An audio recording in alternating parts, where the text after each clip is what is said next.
Buenas tardes. Buenas tardes, profe. Buenas tardes, Buenas profe. tardes, Milagro. Buenas Hola, tardes, profe. Nazaret, Valeria, Mariel. Hola.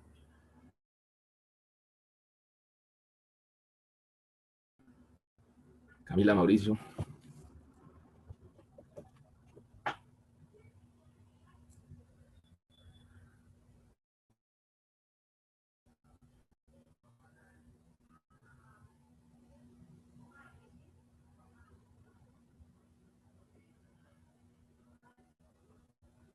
Edson, Ignacio, NASA. ¿Cómo está, profesor? Bien, ustedes. ¿Cómo les fue con lo de ambiental? ¿O todavía no ha pasado? Sí, sí, ya pasó, todo muy bien. Muchísimas gracias. Qué Ya dicha. pusimos los amparos, profe. Buenas, Kimberly, Casey, Dainer.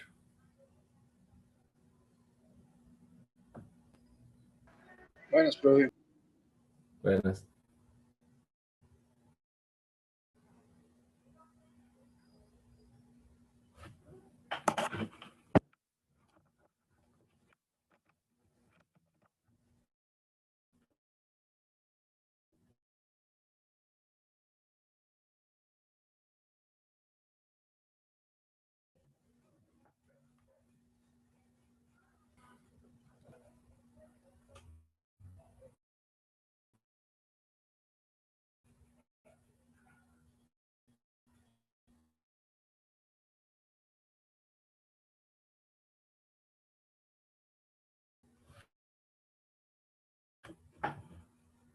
Ya vamos, profe, denos un toquecito, a ver.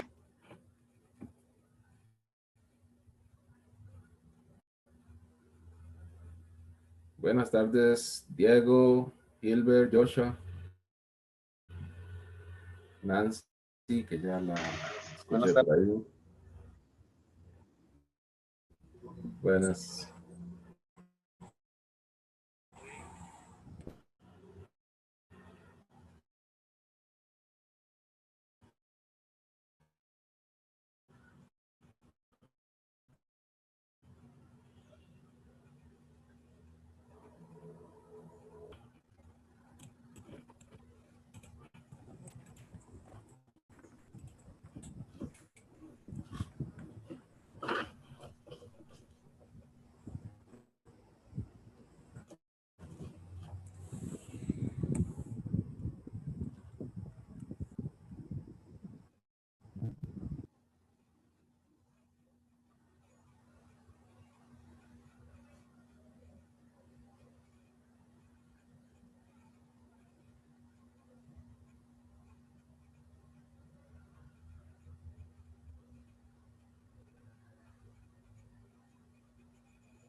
¿Sí está bien? Correctamente.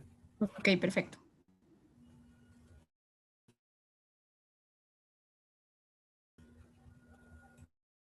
Listo, buenas tardes.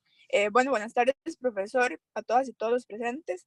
El tema en el cual se pretende abarcar algunos de sus elementos fundamentales para comprenderlo. El grupo está integrado por Sofía Cruz, María Quesada, Camila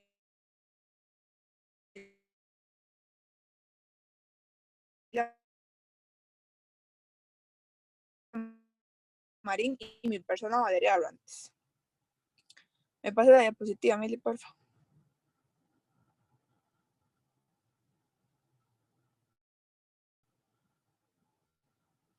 Para uno marcar el concepto originario, según basado en la Real Academia Española, hace referencia a aquello que se manifiesta mediante la palabra. Recientemente, en los procesos judiciales, incluyendo los procesos en sedes administrativas, se ha incorporado la oralidad como un instrumento del cual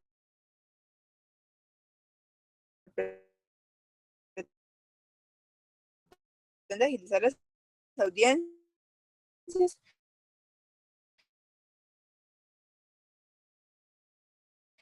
y que los administrados se encuentren en preparación de cualquier tipo de acción u omisión que les perjudique por parte del Estado y sus funcionarios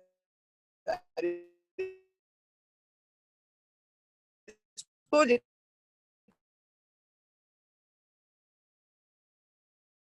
Más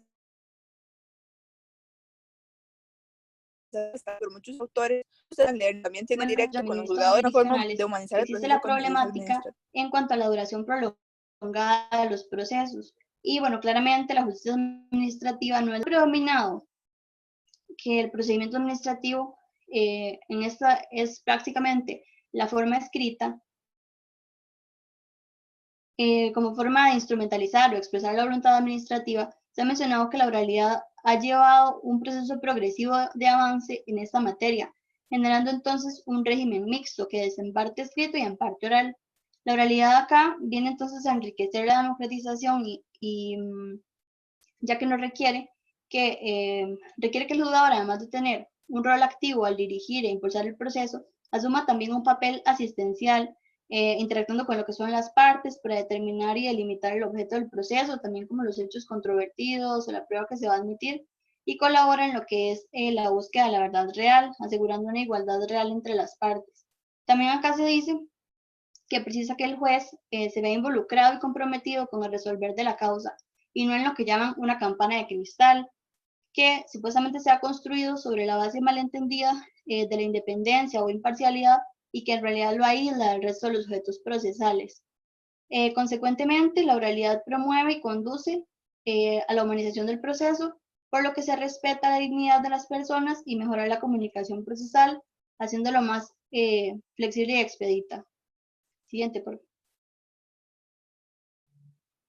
Bueno, voy a explicar un poco sobre los principios que son aplicables a este proceso. Son muchísimos, sin embargo, quisimos destacar algunos de los que Ginesta Lobo enumera como una serie de principios fundamentales que, en definitiva, no pueden hacer falta en ningún proceso. En el procedimiento administrativo se aplican una serie de principios que pretenden garantizar para todos los administrados desde el inicio del proceso al interponer la demanda y a lo largo de la conformación del expediente. Asimismo, estos derechos se pretenden asegurar en cada una de las etapas que conforman el procedimiento contencioso administrativo costarricense. Desarrolla Ginesta Lobo una serie de principios de acuerdo a su importancia dentro del procedimiento y que deben de ser sin falta inmersos en las actuaciones generales de la administración pública y, por supuesto, como un deber de todos los funcionarios para garantizar al resto de ciudadanos la protección y aplicación de los mismos en cada uno de los trámites que realicen. Disculpen. El primer principio es la igualdad, el cual se encuentra tutelado en el artículo 33 constitucional. Dicho principio pretende garantizar el mismo trato para todos y todos, aquellos que acudan a cualquier institución estatal, sin que exista discriminación de ningún tipo. Como segundo principio tenemos el principio de intangibilidad relativa al patrimonio, el cual se encuentra sustentado en el Acónimo Constitucional 45 y Bidem, debido a que este permite que la administración pública pueda limitar a los dueños de una propiedad siempre y cuando se haga en razón del interés social, el cual debe predominar siempre en lo que respecta a la búsqueda del bienestar y la satisfacción general de los intereses de la población. El principio de legalidad, tutelado en el artículo 11 de la Constitución, el cual dispone que los funcionarios públicos deben de actuar conforme a lo establecido por la ley y de lo contrario será sancionado de acuerdo a la acción u omisión cometida. Incluso expone la posibilidad de la responsabilidad penal por actos de la misma.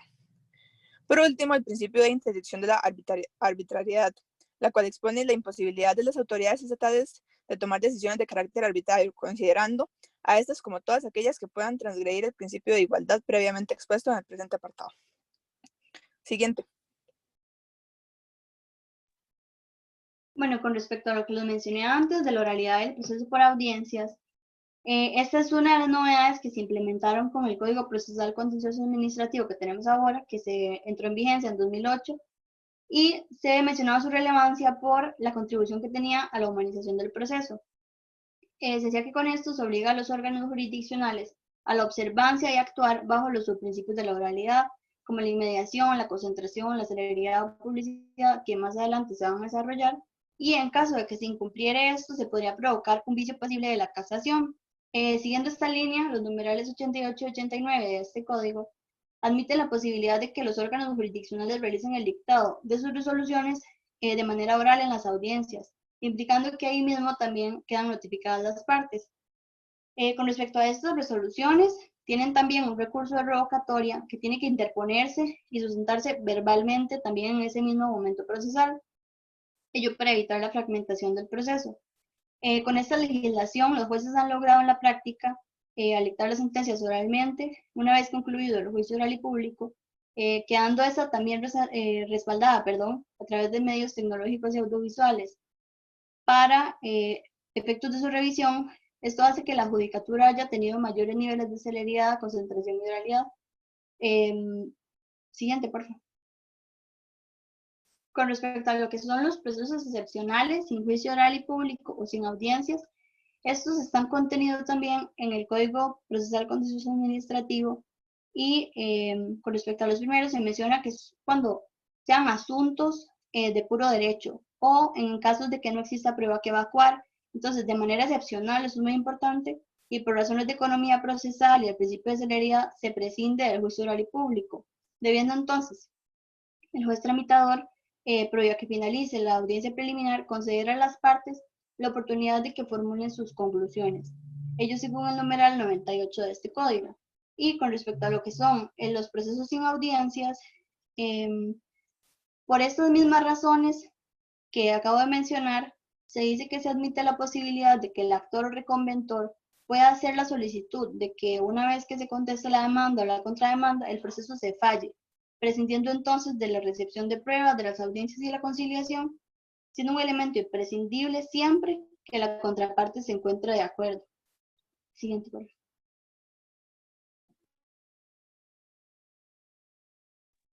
Bueno, ahora yo les voy a hablar un poco de lo que es la oralidad ya propiamente en el proceso contencioso administrativo.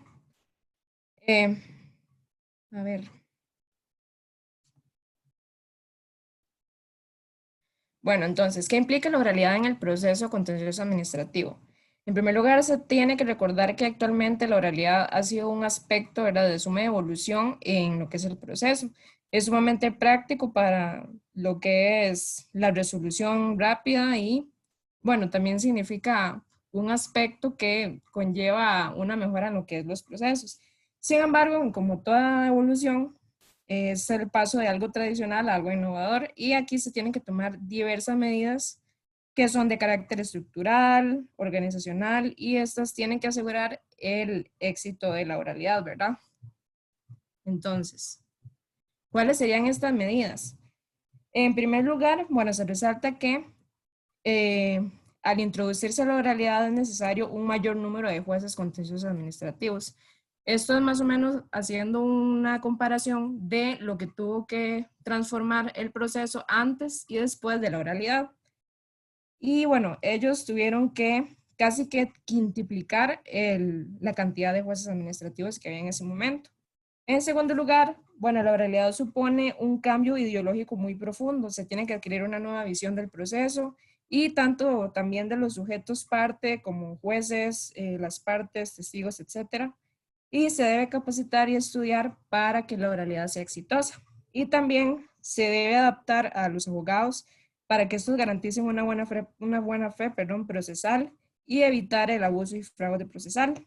Estos abogados, ¿verdad?, que trabajan en todo lo que es el proceso administrativo, tienen que mejorar mucho lo que son las técnicas de oratoria y la retórica, porque sin eso es muy difícil ejercer la función. Bueno, yo les voy a hablar un poco de lo que son las ventajas del principio de oralidad. En cuanto a estas, Ginesta Lobo, siguiendo a varios autores, menciona las siguientes. Primero, que la oralidad propicia y conduce a la humanización del proceso, por cuanto respeta la dignidad humana, actualiza el proceso, lo acerca al ser humano y mejora la comunicación procesal. Es decir, el principio de oralidad permite humanizar el proceso, permite la interacción entre las partes, sus abogados y el tribunal y facilita la comunicación entre estos. En segundo lugar, el elemento oral brinda las ventajas de la elocuencia muda del cuerpo, es decir, los gestos, los ademanes, muecas y actitudes corporales, y de la palabra viva, persuasiva y simple, que les permite al juez determinar los puntos medulares objeto de la discusión. La oralidad le permite a las personas juzgadoras observar y consecuentemente valorar comportamientos, gestos, la forma de hablar de las partes al declarar, la forma en que se mueven, si están nerviosos, si evitan el contacto visual o si se encuentran en total calma, entre otras conductas o circunstancias que le permiten a estas apreciar las pruebas evacuadas en audiencia oral. En tercer lugar, la oralidad tiene una función moralizante. Esto debido a que contribuye por su inmediatez a evitar estrategias contrarias a la buena fe y a la lealtad procesal. Siguiente.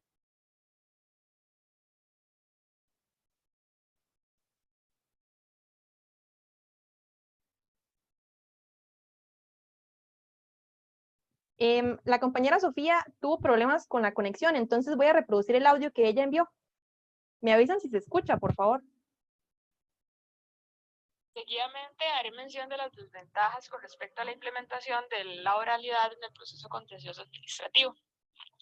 Como primera desventaja, que va muy ligada a la crítica, cuando inició la idea de implementar este proceso en Costa Rica, por ejemplo, se realizaba el argumento de que este iba a significar dificultoso en la coordinación de la participación, debido a que no se puede realizar un proceso meramente escrito o meramente oral, y alegaba que al realizar ya era muy dificultoso cuando se hacía meramente de una forma, entonces el hacer una mezcla podía significar una controversia a la hora de la coordinación.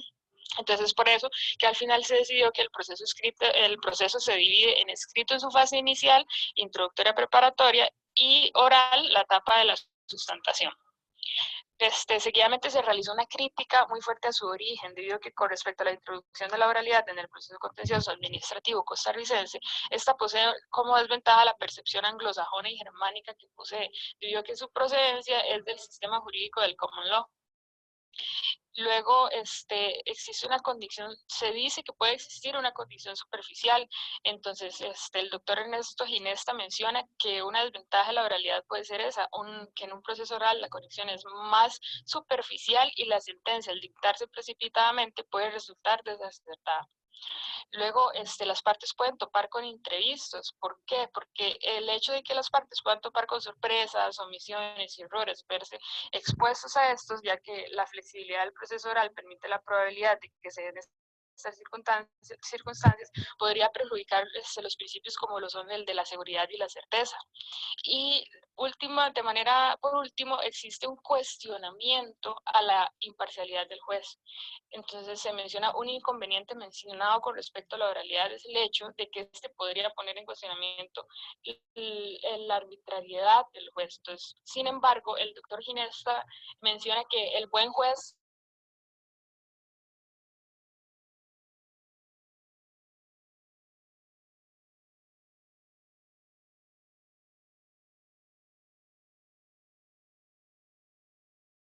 es decir, esta crítica se realiza de manera improbable, ya que no se puede determinar que la implementación del proceso oral significa inmediatamente un cuestionamiento a la imparcialidad del juez. Siguiente, Mili.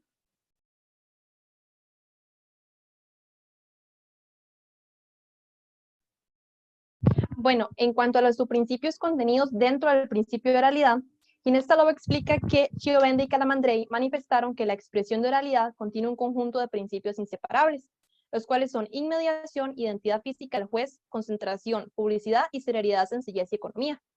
En cuanto a la inmediación, esta hace referencia a la comunicación inmediata, continua y directa ante el tribunal de las partes, la explicación de los hechos sometidos al proceso, los medios de prueba, las actuaciones en audiencias, las resoluciones, entre otros. Existen dos tipos de inmediación, la subjetiva y la objetiva. La subjetiva corresponde a la identidad física del juez y la objetiva refiere a que de forma seguida o inmediata, luego del juicio oral, se debe dar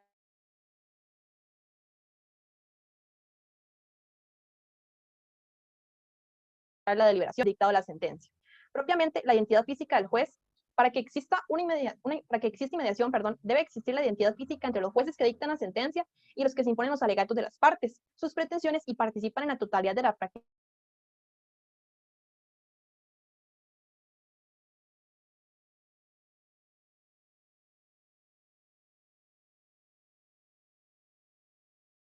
las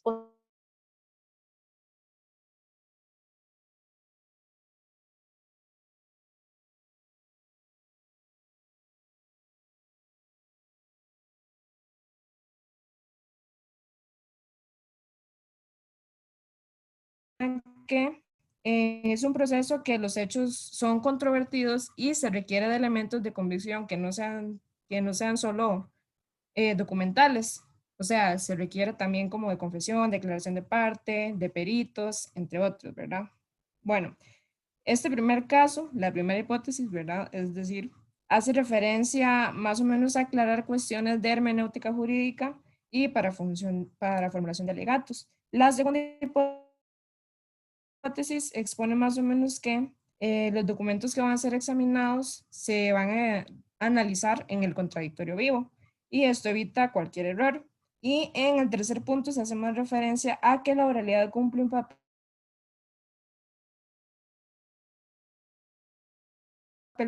fundamental, ya que, como se ha mencionado, ¿verdad?, de forma reiterada, se produce un contacto directo e inmediato.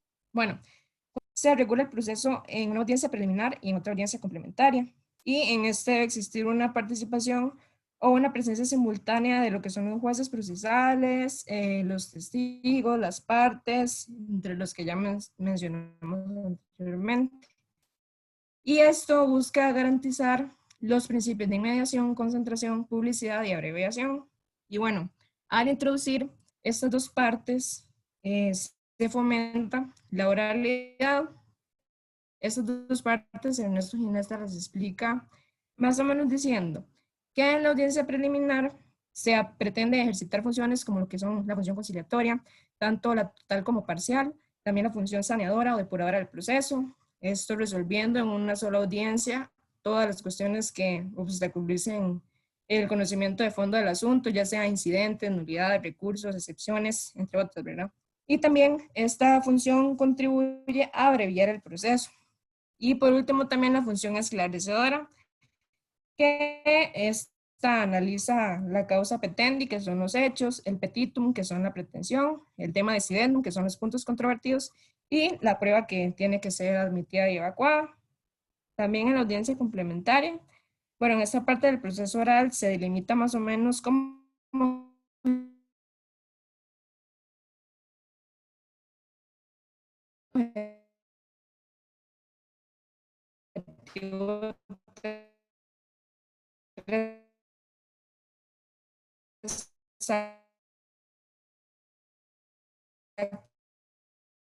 procesales principales, que son la evacuación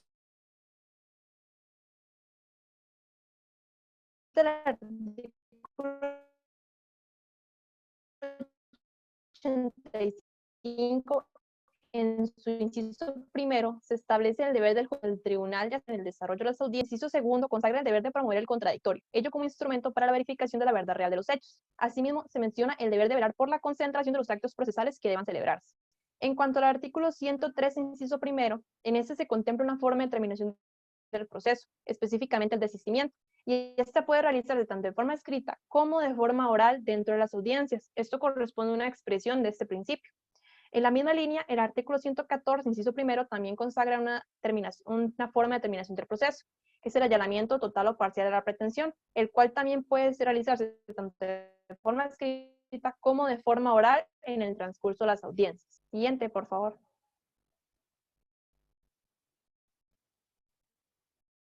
Ahora voy a reproducir el audio de Sofía. Continuando con el análisis normativo relacionado con el principio de oralidad, se estudió en la Ley General de Administración Pública, la cual en el capítulo primero del título sexto del proceso ordinario, desde el numeral 308 al 319, hace mención sobre la oralidad. Por ejemplo, en el 308 se mencionan los casos en los que se aplicará el proceso ordinario. Por su parte, en el 309, reza que el procedimiento ordinario se tramitará mediante una comparecencia oral y privada y se dispone que únicamente se convocará a una segunda cuando haya sido imposible abarcar lo necesario en la primera. En el 310 se estipula quiénes pueden estar presentes durante la comparecencia, sin embargo esta es privada, por lo cual se limita a las partes y sus abogados. Cuando se permite el acceso a otras personas, estos se atienen al mantener el secreto profesional. Y con respecto al plazo de la citación de la comparecencia oral, este debe hacerse 15 días antes de que ésta se realice, según lo estipulado en el artículo 311. Se tutela que toda presentación previa a la comparecencia oral privada deberá realizarse por escrito, según lo determinado en el 312. Y un aspecto importante, de hecho, es el fundamento de que siempre que sea posible, las cosas se van a conservar en el 313. Por su parte, cuando alguna de las partes no se presente y no posea justificación para su ausencia, esto no significa un impedimento para que se realice la comparecencia. Sin embargo, no valdrá como aceptación por ella de los hechos, pretensiones ni pruebas de la administración o la contraparte. Esto quiere decir que aunque no se presente alguna de las partes, no se va a tomar como aceptado o denegada la prueba y pretensiones sin previo análisis correspondiente. En el numeral 316 se dispone la posibilidad de posponer la comparecencia únicamente cuando es estrictamente necesario. Por su parte, en el 317 se estipulan los derechos y cargas que posee la parte en la comparecencia, por ejemplo, a ofrecer su prueba, a obtener admisión y trámite cuando sea pertinente y relevante, entre otros. Y la comparecencia debe realizarse normalmente en la sede del órgano director. Sin embargo, si existe la necesidad de alguna inspección ocular o pericial, se podrá trasladar a este lugar donde se va a realizar. O la comparecencia se podrá realizar en otra sede según las ventajas que esto propicie. Esto se encuentra estipulado en el artículo 318. Por último, en el 319 reza que una vez terminada la comparecencia, el asunto quedará listo para dictar el acto final por el órgano competente en el plazo de 15 días, a partir de la fecha de la comparecencia, a no ser de que se quieran introducir nuevos hechos o complementar pruebas. Además, se especifica lo siguiente, que se decidirá en 48 horas y si aprueba fijará un plazo máximo de 15 días más para otra comparecencia. Lo dispuesto en ese artículo se comprende que es sin perjuicio de los plazos máximos fijados en el 261 y el 263. La siguiente.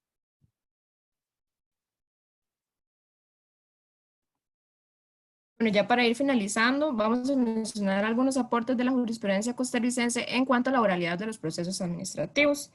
En primer lugar, bueno, resaltamos la resolución número 00952 del 2009, que en esta se menciona que la oralidad no implica ni permite la falta de motivación de un fallo, y contrario a esto, el juez más bien debe exponer las razones que consideró para optar una decisión. O sea, esto no quiere decir que porque el juicio sea oral se va a hacer lo que el juez se le ocurra así de la nada, ¿verdad? Tiene que tener toda una motivación. También en la resolución número 01096 del 2011 sobre el principio de oralidad igualmente se explica que en determinadas etapas se prescinde o puede prescindirse de la escritura para manifestar algunos actos procesales.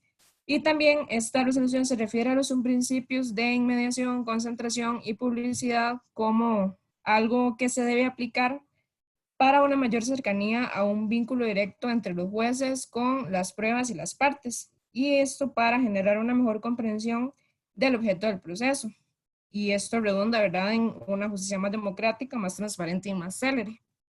Y esta resolución se va a respaldar también con la resolución número 00206 del 2009.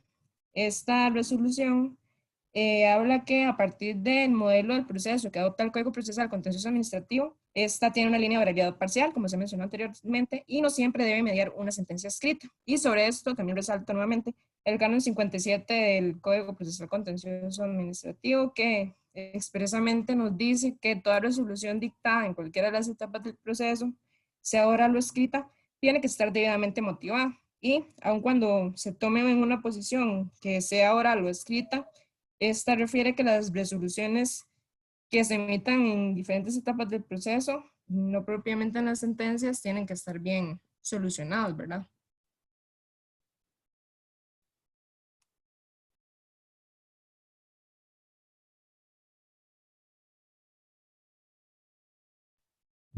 Bueno, en cuanto a las conclusiones, en primer lugar, es evidente el hecho de que el principio de oralidad provee un conjunto importante de ventajas o beneficios para el proceso contencioso administrativo, Por ejemplo, la deshumanización del proceso, la función moralizante, la celeridad, la publicidad y la transparencia. Aun y cuando existen algunas desventajas, los beneficios que este principio trae compensan las mismas. En síntesis, es contrastable que la oralidad o el elemento oral beneficia el proceso contencioso administrativo costarricense.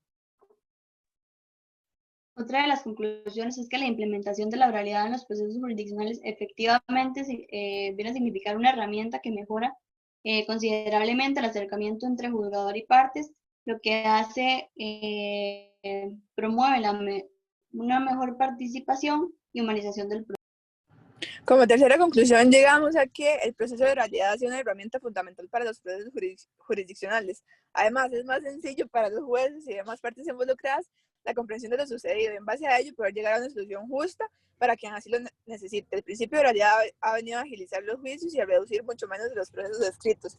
Así resulta ser un amigo de gran peso para el medio ambiente al economizar tantísimo papel. Y como última conclusión, bueno, nosotros diferimos que la oralidad ha representado una notable evolución del proceso contencioso administrativo y tanto así que se han tenido que tomar medidas para la correcta aplicación y modificar incluso lo que ya se estipulaba anteriormente en la ley. Esto implicando cambios tanto en el debido proceso como en aspectos aparte de este y también, bueno, en la implementación de jueces, las partes, abogados, entre otros. Esto siendo un proceso más transparente, más humano e informado y también sujeto a todas las posibilidades que nos da también la virtud de la oralidad. Y bueno, eso sería nuestra presentación. Muchas gracias. Muchas gracias, compañeras. Muy bien la exposición, muy bien los principios, todo.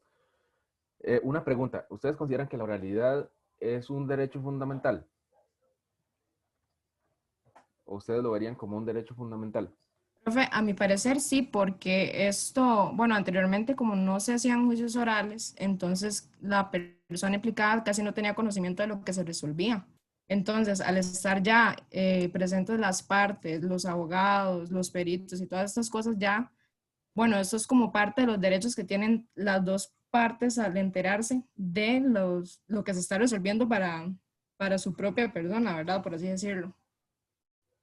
Profe. Sí, Camila.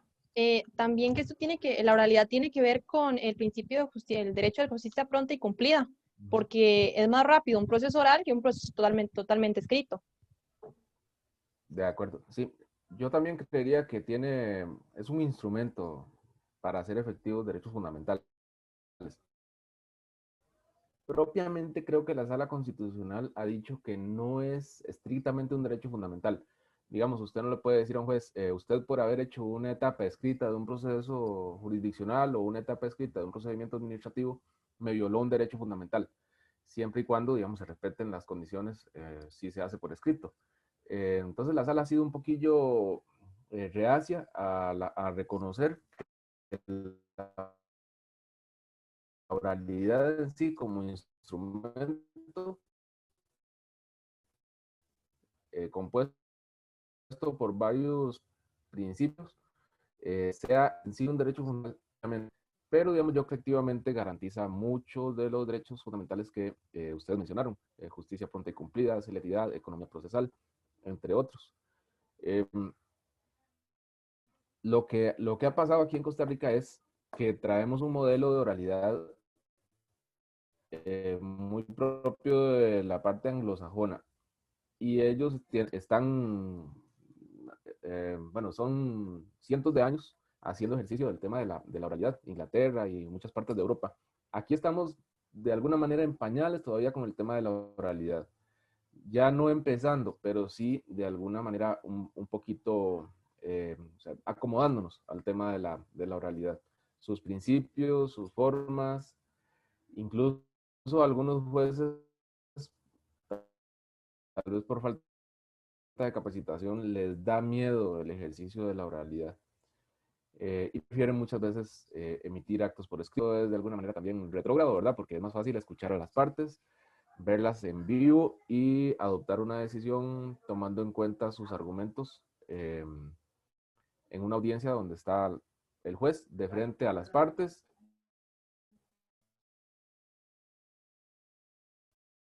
y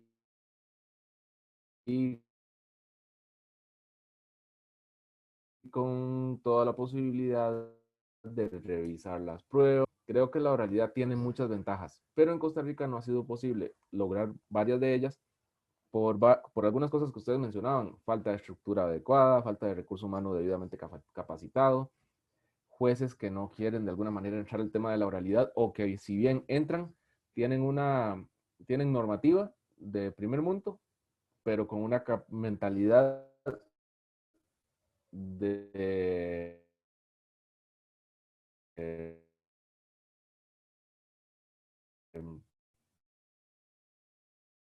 de todavía 20 años atrás, porque de procesos orales. Aclaraciones: en los casos de puro derecho no es que sea solo escrito.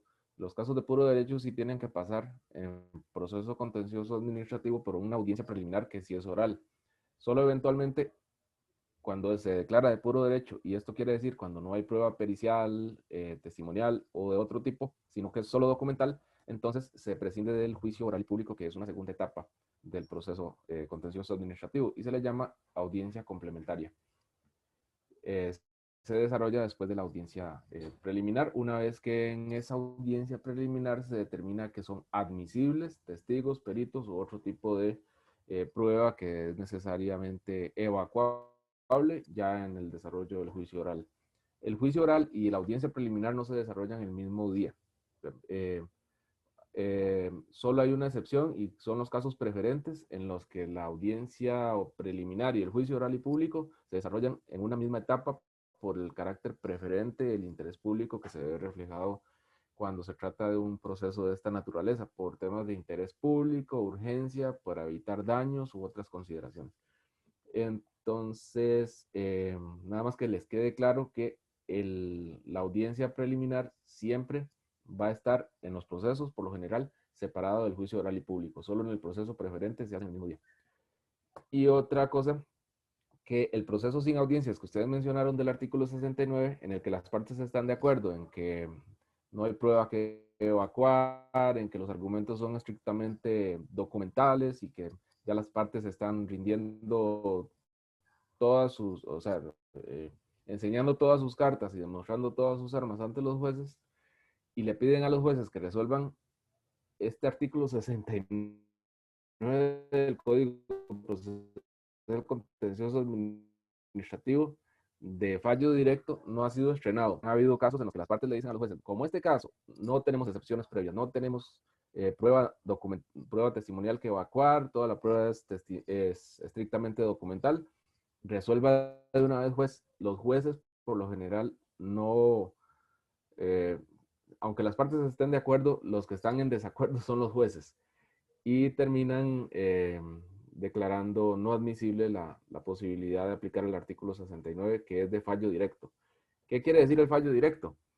Que como no hay prueba que evacuar, entonces los jueces simplemente toman todos los documentos, ven que el asunto es estrictamente de puro derecho y fallan en un plazo de 5 días.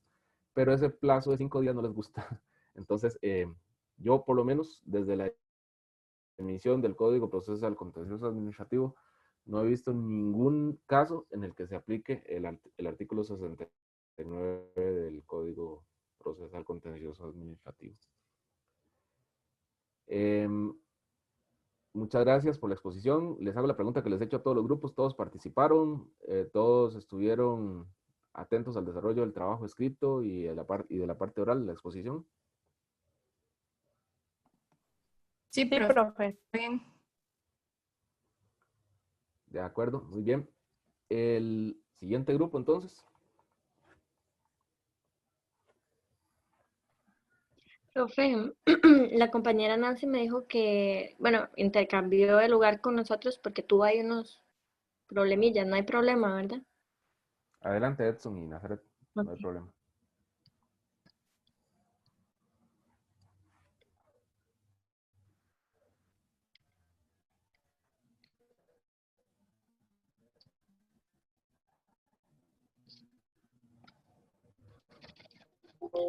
Bueno, muy buenas tardes, tengan todos y todas. Nosotros les vamos a hablar un poco y explicar un poco sobre el procedimiento del juicio oral y público.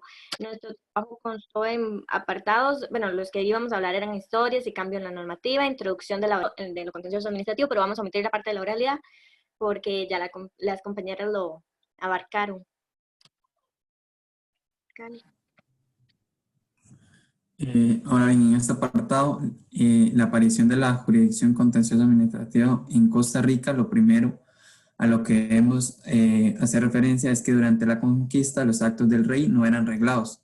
Ahora bien, con la Constitución Española de 1812 se establece la división de poderes y viene a influir directamente en el actuar de los españoles, implantándose de esa manera un sistema judicialista y sometiendo la administración a la jurisdicción, siendo que...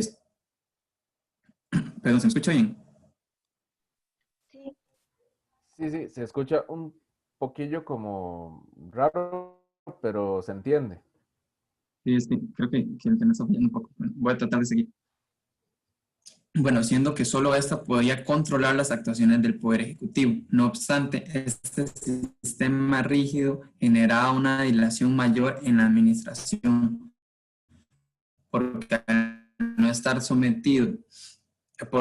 todo sometido al control, se paralizaban constantemente las actuaciones, por lo que se modifica a partir de 1820 y es con la primera ley nacional sobre la administración de justicia emitida en enero de 1826 que se puso fin al sistema judicialista y se prohibió a la Corte Superior de Justicia tanto mezclarse con el Poder Ejecutivo como suspender cualquiera que fuese el pretexto, el cumplimiento de leyes y órdenes que le comunicaran. Ahora bien, en 1887 aparece un tribunal denominado Juzgado de lo Contencioso Administrativo, aunque el mismo funcionaba como una pequeña variación del Civil de Hacienda y debía regirse por el Código de Procedimientos Civiles.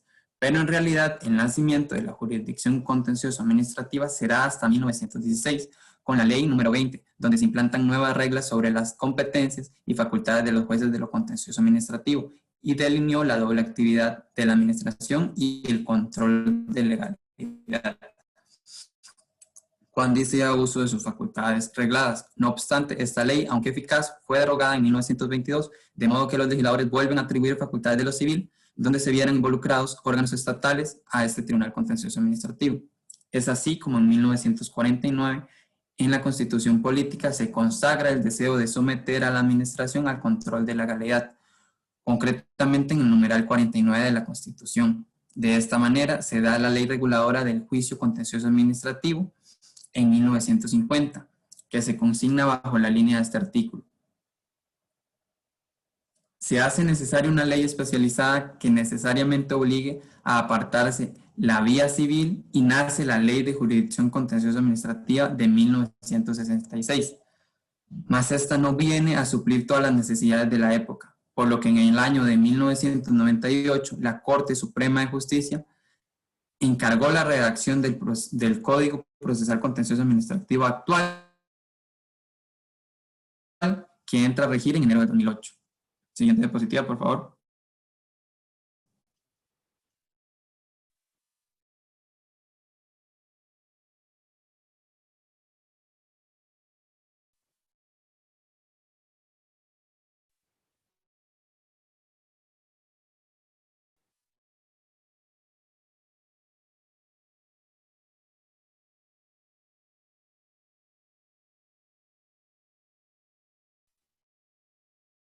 Toda persona en el ejercicio de sus derechos administrativos, siempre y cuando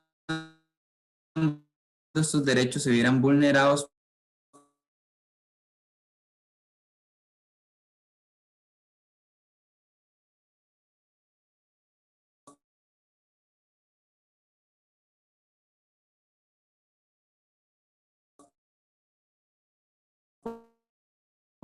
por una institución o órgano administrativo que actuara como una persona arreglada del que emanaba el acto, y había que esperar 2 meses para la respuesta. Segundo, el plazo para interponer el juicio es de 2 meses, que se cuentan a partir del acto impugnado o notificado personalmente, o desde el día siguiente a la publicación oficial del acto o disposición. Tercero, los interrogatorios se realizaban de manera escrita, teniendo las partes contrarias 3 días para contestar los mismos.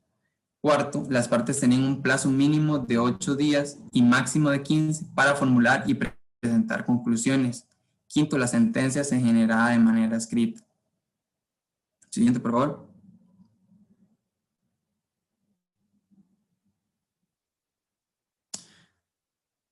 Bueno, en ese apartado vamos a hablar sobre... Seguidamente vamos a hablar sobre la introducción de la oralidad, pero las compañeras ya lo abarcaron, entonces vamos a mencionar las partes y etapas del juicio oral. El nuevo Código Procesal Contencioso Administrativo, mediante la oralidad, genera un nuevo proceso por audiencias, predominantemente oral. Podemos encontrar dentro de las primeras etapas las siguientes. Primero, la audiencia preliminar. Esto se regula en el artículo 90 del Código Procesal Contencioso Administrativo y tiene la finalidad de depurar el proceso previo al juicio de aspectos de forma que pueden obstaculizar el conocimiento del mérito del asunto. Se conocen cuestiones relativas a la admisibilidad y validez del proceso que se resuelve, y se resuelve sobre los siguientes aspectos. Primero, el saneamiento del proceso, la aclaración y ajuste de los extremos de la demanda, contrademanda, réplica y dúplica, intervenciones adhesivas de terceros, defensas previas y admisión o rechazo de elementos probatorios. Sobre esto, el juez que tramita el proceso debe determinar si acepta o no los medios de prueba aportados por las partes. Ahora bien, ninguna declaración, admisión o pronunciamiento que se lleva a cabo por la persona juzgadora puede pronunciarse sobre el fondo del asunto. Esto según el artículo 96 del Código Procesal Contencioso Administrativo. Ahora bien, como lo mencionaba el profesor, concluida esta audiencia, se cita fecha y hora para juicio oral y público.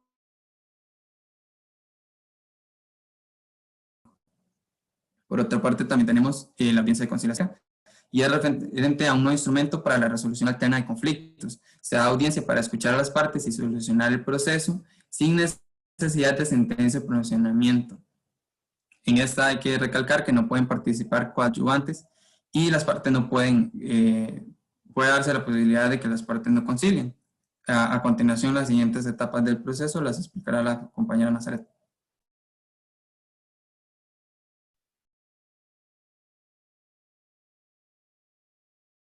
Bueno,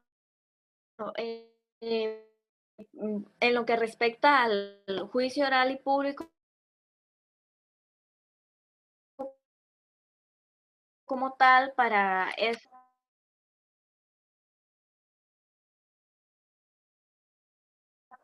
se va a dar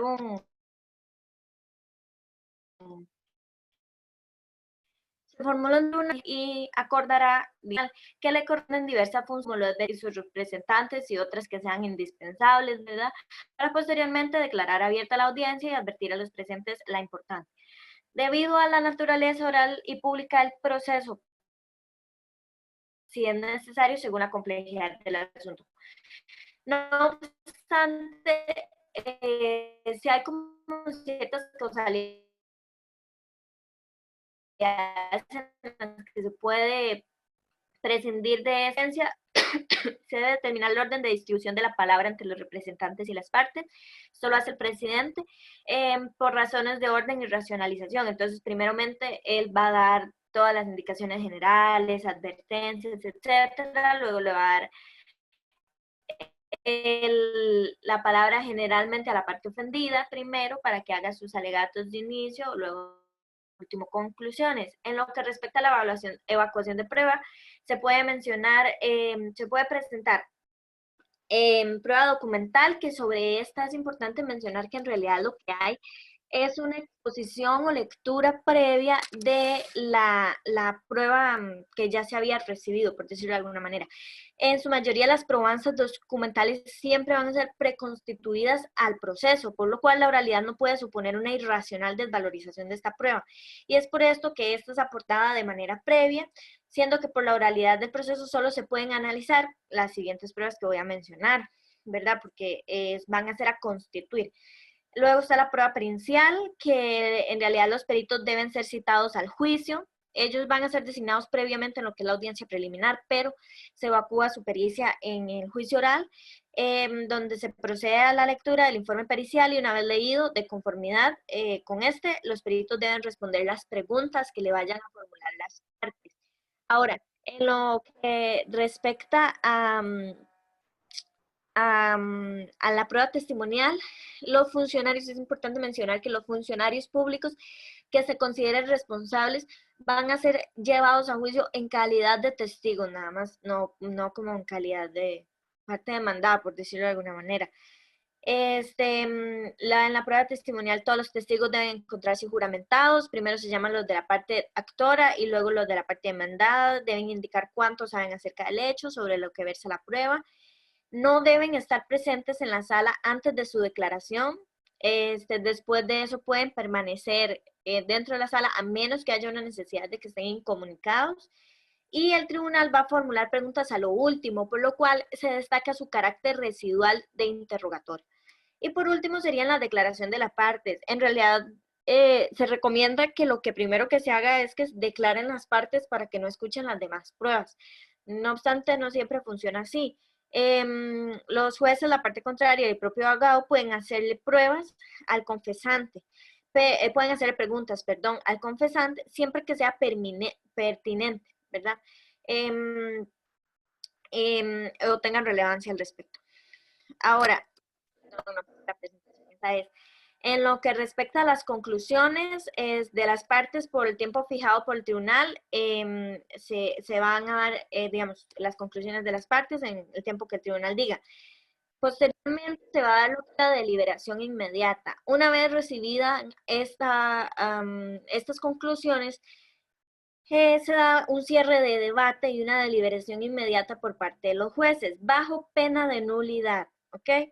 Porque tienen que, realizarla, ¿verdad? Sobre esta deliberación es fundamental tomar en cuenta reglas que son parte de la garantía del principio de inmediación. Primero, que no se puede iniciar si no se ha terminado el debate. Luego, debe siempre llevarse a cabo por los mismos jueces que intervienen en el debate, por el principio de identidad física de la persona juzgadora. Y deben llevarse a cabo una vez terminado el debate, o sea, inmediatamente, y es una reunión secreta.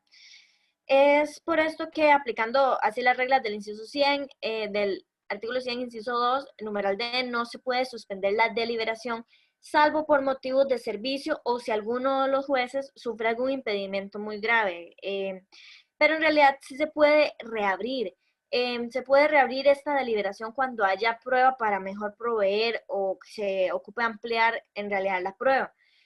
Con esto se reabre el debate, siendo necesario, lógicamente, otra audiencia y posteriormente ya se va a proceder a deliberar correctamente. No obstante, existen momentos en los que puede haber una suspensión del juicio oral y público, y estos son cuando, por ejemplo, se deba resolver algo que por su naturaleza no puede decirse inmediatamente, qué sé yo, hay otro recurso, un recurso de revocatoria previo, que es importante, entonces tiene que decidirse primero ese. Luego, cuando algún acto deba ser practicado fuera del lugar de la audiencia y no se pueda cumplir con el tiempo, por ejemplo, de los recesos. Esto es cuando, por ejemplo, se puede dar un reconocimiento judicial que es más lejos de la sede del tribunal o una pericia compleja. Tercero, cuando no comparezcan testigos que mantengan una intervención indispensable, o sea, que sean fundamentales. Luego, tercero, por el juez con causa justa y sin que pueda reemplazarse, porque generalmente en estos el código designa que deben haber 2 jueces suplentes en el caso de que algo pase, ¿verdad? Pero si en absoluto no están estos jueces suplentes, entonces sí se puede dar la suspensión. Y por último, cuando se produzcan alteraciones sustanciales de fuerza mayor, caso fortuito, etc. Esta suspensión es por máximo 5 días hábiles, a menos de que por casos de fuerza mayor se amerite alargar la suspensión, que debe ser máximo 15 días. Después de 15 días se declaran nulas todas las actuaciones ya realizadas. La Sala Constitucional dice en realidad que las partes pudiesen convenir a alargar más este periodo, pero bueno, la ley dice que son 15 días. Ahora bien, una vez finalizado el debate y previo al dictamen de la sentencia, es importante mencionar el acta de la audiencia. ¿Por qué? Porque a lo largo de todo el proceso se tuvo que haber llevado a cabo un acta abarcar como tal, digamos, al final de la audiencia de juicio oral y público por el principio de registración. Si su fin principal es la generación de un recordatorio, de un breve resumen de lo sucedido a lo largo de la audiencia, y es por esto que se ha entendido que en dicha acta no deben ir las declaraciones de los imputados, testigos y peritos transcritas textualmente. Ahora bien, los aspectos que sí deben llevar son los nombres de las partes, el nombre completo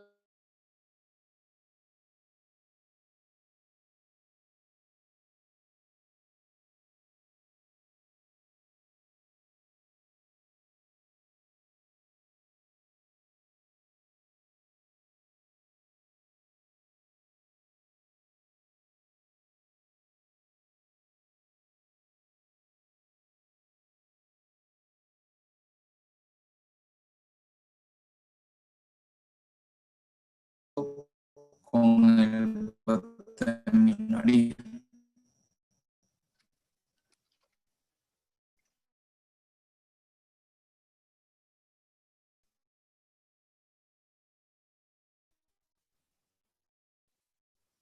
Como parte de las conclusiones tenemos que la jurisdicción contencioso administrativa, como que de derechos fundamentales, es evidente que los códigos previos al actual y vigente poseían aspectos completamente rigurosos que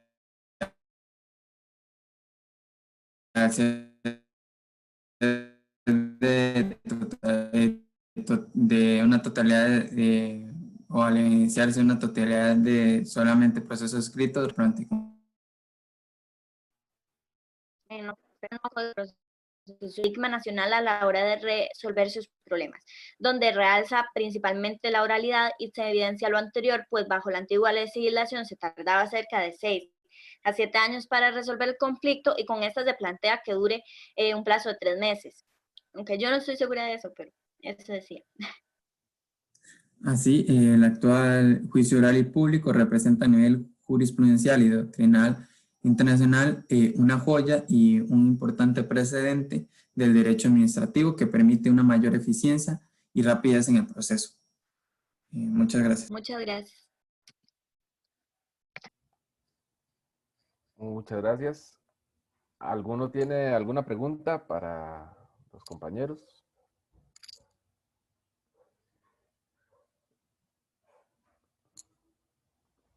Sobre el juicio oral y público en materia contencioso administrativa, un par de cosas ahí. La sentencia se dicta, pero 15 días después de finalizado el juicio. Sí es cierto que los jueces pasan a deliberar inmediatamente, pero ahí tiende a confundirse un poquillo la parte de los juicios penales con los juicios contenciosos administrativos. Porque, digamos, en los juicios contenciosos administrativos, por lo general no se dicta sentencia dentro de los 5 días, a diferencia de los juicios penales, que en 5 días se dicta la sentencia al menos oral y dentro de los 15 días siguientes se dicta la sentencia por escrito. En los juicios contenciosos administrativos, en algún momento se tuvo la idea de que la sentencia fuera oral, pero es lo que les decía antes en el tema de la oralidad. La misma sala primera de la Corte Suprema de Justicia, por la complejidad que resulta que imprime tener que escuchar tal vez una resolución oral cuando va a resolver un recurso de casación, entonces han decidido que tanto en los juicios penales como en todos los tipos de materia o jurisdicciones, la sentencia sea estrictamente escrita. Y hay un acuerdo de junta directiva que indica eso. Entonces, ese es uno de los problemas que ha tenido la oralidad, ¿verdad? Que a diferencia de en Europa, los jueces están preparados los jueces de una instancia superior como casación, están preparados y están muy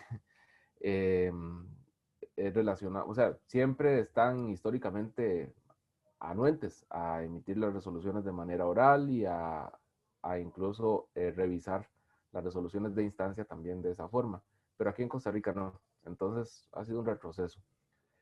Y un tema más, de acuerdo con el artículo 111, si no emiten los jueces la sentencia dentro de los 15 días, creo que eso lo dijeron los compañeros, sí hay una sanción de nulidad absoluta de la resolución y los jueces que emitieron la resolución posterior a los 15 días, y estoy hablando de 15 días, una hora, ¿verdad? O sea, con solo eso, la sentencia se declara nula y los jueces se les puede responsabilizar disciplinariamente. Lo otro es sobre la prueba para mejor resolver. Nunca se jueguen el chance de que pase el juicio pensando en que después les van a admitir una prueba para mejor resolver. Los jueces no admiten prueba para mejor resolver a no ser que sea una prueba definitivamente estrella que vaya de alguna manera a aclarar la verdad real, pero aún incluso así, a veces no lo hacen. Porque incluso, aún siendo una prueba estrella que vaya a aclarar la verdad real, si la parte tenía la obligación de hacerla llegar al proceso y no lo hizo, los jueces pueden declararla sin lugar, sin más trámite. Incluso cuando les digo sin más trámite es que la no admisión de prueba para mejor resolver no tiene ni siquiera recursos. Entonces, porque la sala primera de la Corte ha dicho que la prueba para mejor resolver es prueba extraordinaria y además ya no es de las partes. Las partes, si querían que se introdujera ese tipo de prueba o esa prueba en el proceso, tenían que haberla introducido al mismo en el momento procesal oportuno. Después de ese momento, queda al entero arbitrio y discrecionalidad, y a veces se podría decir arbitrariedad de los jueces admitir o no una prueba de este tipo. Entonces, bueno, muchísimas gracias por la exposición. Estuvo muy bonita, muy completa. Además, también cortita. Y gracias, compañeros. Y seguimos con el siguiente grupo. No sé si les hice ya la pregunta de si los dos participaron bien, de la misma forma. Profe. Sí. Ok, no tenés ninguna queja, Edson. No, todo muy bien, todo Bueno, muy proporcional, por dicho. está bien. Bueno, Gracias. seguimos entonces con el siguiente grupo. Gracias.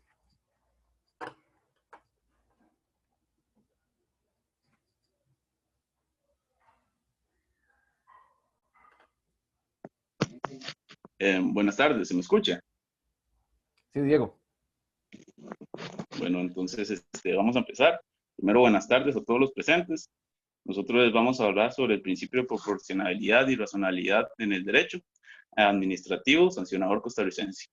El grupo está conformado por Kimberly Aguirre, Nancy Castro, Mauricio Murillo, Joshua Blackwood, Diego Orozco y Valeria Son.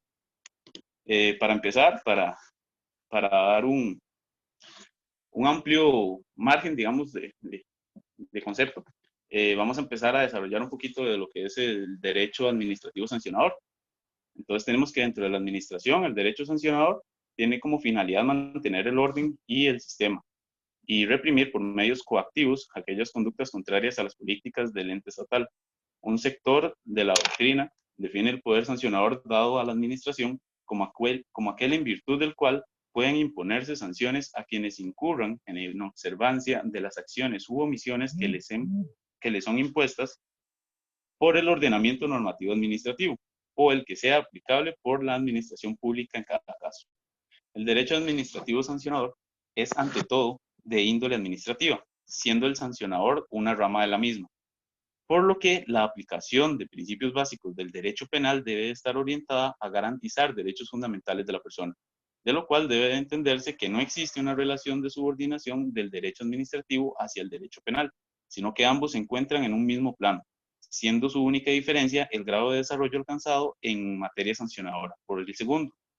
Consiste en la facultad de la administración pública de imponer sanciones a las personas físicas o jurídicas una vez analizado el grado de culpabilidad derivada de la ley que previamente ha descrito hechos y las sanciones que son necesarias y proporcionadas al fin que se tuvo en cuenta al instaurar la potestad. Es así como esta potestad genera verdaderas sanciones administrativas entendidas como todo el mal infringido por la administración a un administrado como consecuencia de una conducta ilegal que puede consistir en la privación de un bien o de un derecho, resultando de un procedimiento y con una finalidad puramente represora. En la potestad sancionadora se aplican con mayor rigurosidad los principios del derecho penal que en la potestad disciplinaria, lo que supone que no puede existir sanción sin ilícito. De ahí que las conductas y las sanciones deben de estar expresamente señaladas para que los posibles infractores tengan claridad sobre las sanciones a las que se exponen si quebrantan la normativa legal. El procedimiento administrativo sancionador es por completo escrito, lo cual hace necesario la conformación de un expediente donde se constaten todas las actuaciones realizadas tanto por la administración como por el sujeto investigado y mediante el cual se pueda comprobar la existencia o no del hecho atribuido, a fin de determinar la responsabilidad correspondiente.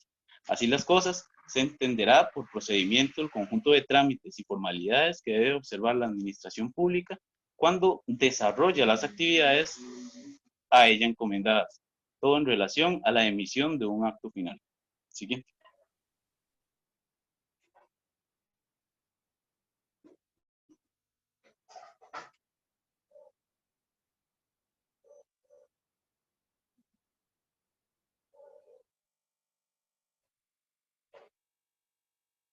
Bueno, yo les voy a hablar un poco sobre la aplicación de los principios del derecho penal al derecho administrativo sancionador. Como bien se sabe, el derecho penal históricamente fue el primero en obtener esa potestad sancionatoria, por lo que se desarrolló a lo largo de los años y el desarrollo jurídico un debido proceso. Este respeta los derechos fundamentales de los individuos durante el desarrollo del proceso, mismo que se encuentra integrado por una serie de principios rectores, por así decirlo, que fueron acogidos con posterioridad por el derecho administrativo sancionatorio, a modo de llenar esos vacíos jurídicos que existían. En ese tema es importante recalcar que el debido proceso es la base de toda resolución, ya sea judicial o administrativa, en el tanto y en el cuanto garantiza el acople del procedimiento a la normativa vigente, en respeto absoluto de las garantías contenidas en los artículos 39 y 41 de la Constitución Política. El debido proceso se sitúa como el primer principio propio de la materia penal que se acopla en materia administrativa.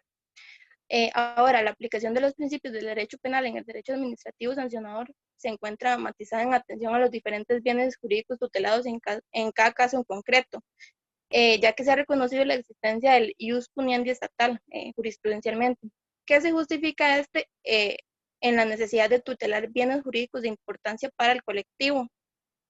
Entonces, de esa potestad genérica del Estado es que derivan la potestad sancionatoria administrativa y la sancionatoria penal. Y si bien es cierto, se justifica la aplicación de los principios del derecho penal porque no son exclusivos de esta rama, son circunstanciales a todo proceso sancionador. Ahora, el segundo principio que debemos mencionar es el principio de utilidad. Este principio exige la relevancia del bien jurídico tutelado y la idoneidad del medio para tutelar ese bien jurídico, ya que toda prohibición sin ambos elementos se considera injustificada y a la vez ineficaz. La potestad sancionadora no es un fin en sí mismo, sino un medio para hacer más eficaz el ejercicio de otras potestades que el ordenamiento atribuye a la administración pública para satisfacer los intereses generales. El tercer principio es el de última ratio, ya que tanto el régimen sancionatorio administrativo como el derecho penal, en lo que respecta a su potestad sancionatoria, ambos son manifestaciones del poder punitivo del Estado y implican una restricción y una privación de derechos y libertades, con la finalidad de tutelar ciertos intereses. Entonces, tanto las normas sancionatorias administrativas como las penales poseen una estructura y funcionamiento similar, que es la verificación de la conducta prevista. Esta produce una consecuencia jurídica que a la vez es una sanción, que debe tener un carácter de última ratio por la lesividad de la sanción. Ahora, resumidamente, tres principios del derecho penal que son aplicables en el proceso sancionador administrativo son el principio de legalidad, el principio de tipicidad y culpabilidad. De acuerdo con el primero, o sea, el principio de legalidad, que está tipificado en el artículo 11 de la Constitución y el 11 de la Ley General de la Administración Pública, la conducta desencadenante de la sanción debe estar contenida de previo en una norma de rango legal, al menos en cuanto a sus elementos determinantes, con la finalidad de garantizar el cumplimiento del principio constitucional de seguridad jurídica, a fin de que los particulares puedan tener conocimiento de las consecuencias de que una conducta específica conlleva.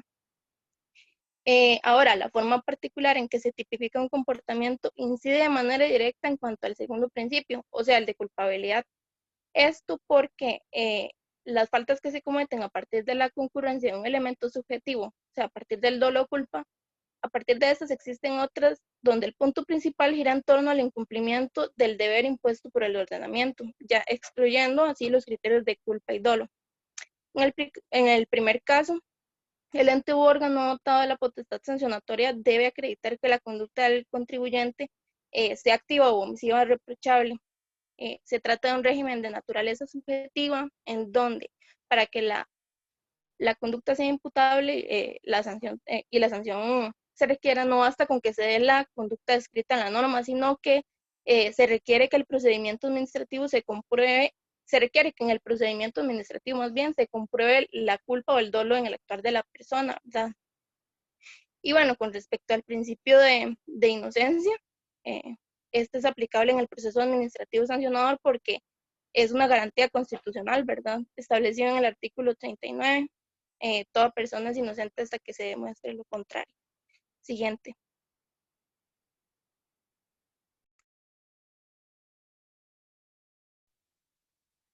Bueno, ahora yo les voy a hablar sobre el principio de razonabilidad.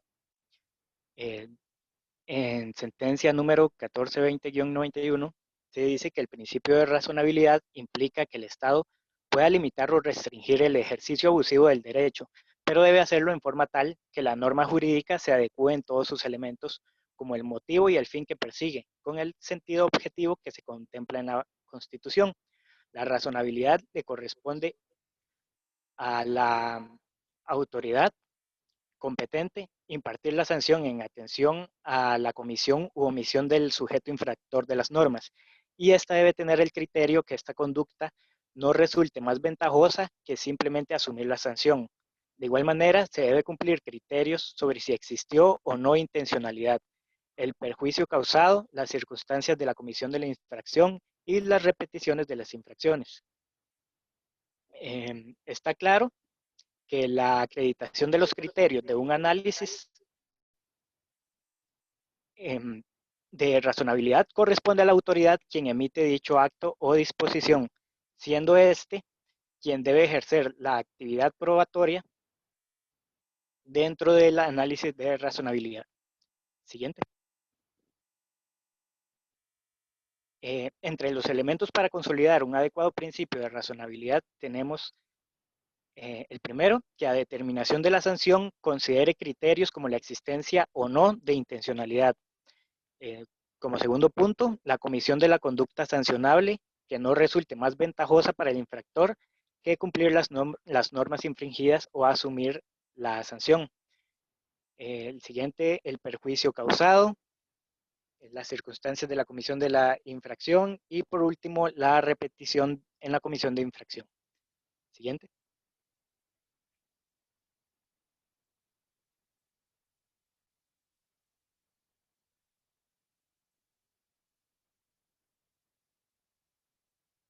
Luego tenemos las diferentes clases de razonabilidad.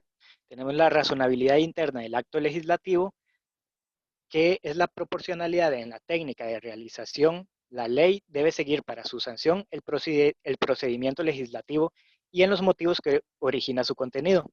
Luego tenemos lo que es la razonabilidad externa del acto legislativo, en el que trata de asegurar que los fines o las metas de la ley sean satisfactorios con el sentido jurídico o bienestar de la sociedad. Luego tendríamos la razonabilidad de la ley, que es la proporcionalidad entre la medida y el fin buscado. Siguiente.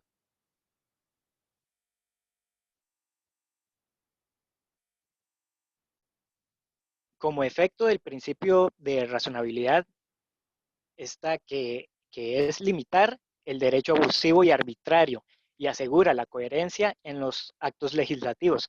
Es decir, cualquier incorporación de una ley al ordenamiento jurídico tiene que ser razonable en su objetivo, en los medios y en los fines. Por ejemplo, si se incluye penas graves en el derecho por contravenciones, esto no sería razonable. Siguiente. Con respecto a lo que dice la normativa y la doctrina, en la Ley General de la Administración Pública, en el artículo 216, dice que la administración deberá adoptar sus resoluciones dentro del procedimiento con estricto apego al ordenamiento y en el caso de las actuaciones discrecionales a los límites de racionalidad y razonabilidad implícitos en aquel. De acuerdo con lo anterior, también se ha dicho que la decisión jurídica, o en su caso, el punto de vista interpretativo enunciado por el operador jurídico, debe respetar los criterios de racionalidad establecidos por el ordenamiento jurídico. Esto quiere decir que su interpretación debe armonizarse con los requerimientos de coherencia y legalidad que exige la dogmática jurídica. Una decisión tal será racional si, por ejemplo, tratándose de un acto administrativo discrecional o aquel que es producto de la interpretación de conceptos jurídicos indeterminados, respeta los postulados legales, además de lo cual, si está fundamentada en una realidad fáctica verificable y si se ajusta a las finalidades implícitas o explícitas de la norma legal habilitante. Siguiente. Como conclusión de este principio, se desarrolla los criterios de un análisis de razonabilidad en un procedimiento administrativo que deben superar la protección a un bien jurídico protegido considerado de interés público, la proporcionalidad de la medida y si esta restricción o medida adoptada supera en perjuicio de otro ejercicio de un derecho restringido. Y por último, si esta medida constituye la opción menos gravosa. Por ello se concluye que el criterio de razonabilidad y su análisis en las actuaciones de la administración pública constituye una efectiva protección a los derechos de los administrados frente a disposiciones carentes de razonabilidad de la administración, siendo una verdadera tutela procedimental efectiva de los administrados en la búsqueda de solución a la afectación a sus derechos en la vía administrativa y el ejercicio oportuno de una autoridad especializada. Siguiente.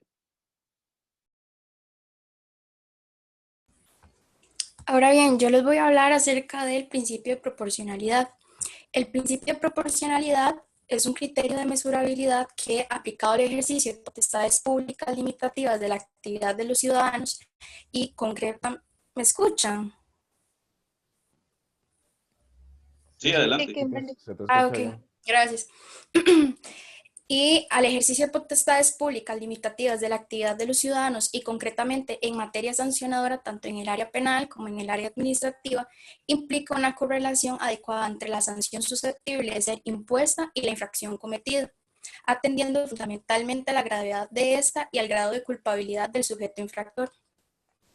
La Sala Constitucional de la Corte Suprema de Justicia define este principio como un juicio de necesaria comparación entre la finalidad perseguida por el acto y el tipo de restricción que se impone o pretende imponer, de manera que la limitación no sea de entidad marcadamente superior al beneficio que con ella se pretende obtener. La siguiente, por favor. El principio de proporcionalidad de la sanción es de carácter general y se aplica tanto al derecho penal como al derecho administrativo sancionador. Consiste en la necesaria relación que debe existir entre la gravedad de la conducta, el objeto de tutela y la consecuencia jurídica. En el caso del derecho administrativo, lo que se exige es una relación de proporcionalidad entre la conducta y la sanción, considerada en abstracto, atendiendo los fines específicos de las sanciones administrativas. La siguiente, por favor. En este sentido, indica Sánchez Escobar con respecto al criterio limitador que toda pena, ya sea principal o accesoria, debe corresponder proporcionalmente con la culpabilidad. Es decir, este es un límite irrebasable bajo criterios de prevención que se le asignan a la pena. En ningún caso la pena debe superar el límite de culpabilidad, aunque sí es aceptable que la pena pueda situarse por debajo del grado de culpabilidad. El principio de proporcionalidad ha sido recogido también como un principio de estricta justicia, en el sentido que la infracción y sanción se acomoden a determinados criterios objetivos, sin que ello deba establecimiento de criterios aritméticos en la fijación de la pena administrativa, sino como un derecho que todo ciudadano tiene de esperar que el ordenamiento esté regido por criterios de justa proporcionalidad, evitando que el legislador pueda graduar las penas de forma voluble y que la autoridad disponga de su discrecionalidad de forma arbitraria. La siguiente, por favor. La Sala Constitucional, bajo el voto 3933-98, ha considerado que los componentes básicos de la proporcionalidad son la legitimidad, la idoneidad, la necesidad y la proporcionalidad en sentido estricto. La legitimidad se refiere a que el objetivo pretendido con el acto o disposición impugnado no debe estar al menos legalmente prohibido. La idoneidad indica que la medida estatal cuestionada debe ser apta para alcanzar efectivamente el objetivo pretendido. La necesidad significa que entre varias medidas igualmente aptas para alcanzar tal objetivo, debe la autoridad competente elegir aquella que afecte lo menos posible la esfera jurídica de la persona. Y finalmente, la proporcionalidad en sentido estricto dispone que aparte del requisito de que la norma sea apta y necesaria, lo ordenado por fuera de proporción con respecto al objetivo pretendido, es decir, no le sea exigible al individuo.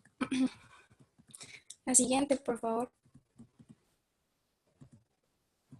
Finalmente, se puede considerar que el principio de proporcionalidad tiene dos vertientes, la legislativa y la judicial administrativa. En cuanto a la vertiente legislativa, esta implica que las normas tienen que ser proporcionales al incumplimiento que sanciona, lo que deviene en una imposibilidad de atribuir consecuencias muy gravosas a acciones cuya importancia no es muy significativa. Y por otro lado, en relación a la vertiente judicial administrativa, está dirigida al aplicador del derecho por cuanto el mismo deberá asegurarse que la pena impuesta es la más adecuada para lograr el fin que se persigue.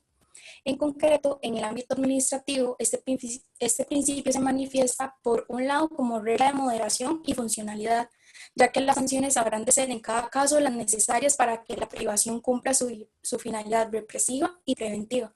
Y por otro lado, como regla de discrecionalidad limitada, que será la jurisdicción contenciosa, Kimberly, creo que se te cortó administrativa, la que controle la adecuada aplicación de las medidas sancionadoras por la autoridad sancionadora competente, sujeta a parámetros previamente limitados y posteriormente revisados en cada caso que sea necesario.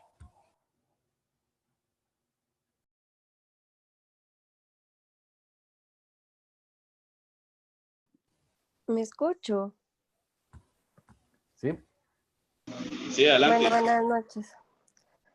Respecto a la normativa de este principio, se encuentra resguardado en el artículo 132, párrafo segundo de la Ley General de la Administración Pública. Menciona que todo acto administrativo deberá ser además proporcionado al fin legal y correspondiente al motivo, cuando ambos se hayan regulados. También en el artículo 10 de la misma ley, que menciona que la normativa administrativa deberá ser interpretada en la forma que mejor garantice la relación del fin público a que se dirige, dentro del respeto debido a los derechos e intereses del particular. También menciona que deberá interpretarse e integrarse tomando en cuenta las otras normas conexas y la naturaleza y valor de la conducta y hechos a que se refiere. Siguiente.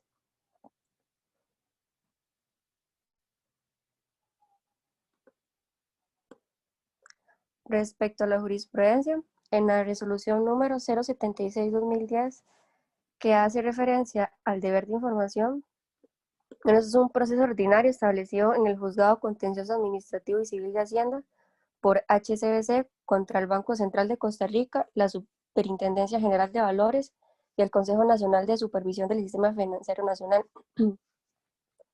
La parte actora pide ante la apelación que se declare la nulidad absoluta del acuerdo con ASIF, asimismo la resolución de la Superintendencia General de Valores únicamente en cuanto acogió los hechos denunciados a través de la ampliación de la denuncia e intimados por medio de la resolución sancionando a Banex Valores, con el pago de una multa de 200 salarios base que se solicitó, la devolución de la multa que oportunamente fue impuesta y también se pidió que se condenara al Estado al pago de los daños y perjuicios causados y el pago de ambas costas del proceso. La parte demandada no contestó en el tiempo acordado y declarándose su rebeldía, y el juez mediante sentencia declara improcedente la demanda presentada en todos sus extremos. La parte actora, mediante la sentencia apelada, expresa que sometió toda valoración sobre su alegato en el que acusa una errónea valoración del artículo 109 de la Ley Reguladora del Mercado de Valores, cuando en su párrafo segundo, el cual estima carece de contenido normativo, y en este se sustentó la sanción impuesta imponiendo una multa de 200 salarios base.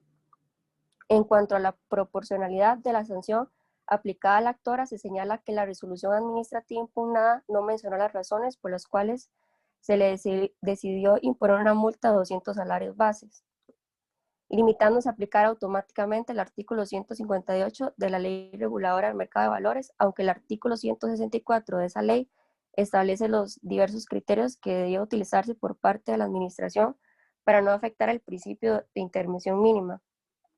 Por ello afirma que falta de proporcionalidad y dosimetría en la sanción aplicada, aspecto que señala que no fue analizado. Menciona el tribunal que en relación con el artículo 109 de la Ley Reguladora del Mercado de Valores y además en cuanto a la falta de proporcionalidad de la sanción impuesta, debe indicarse que no llevan razón en sus alegatos.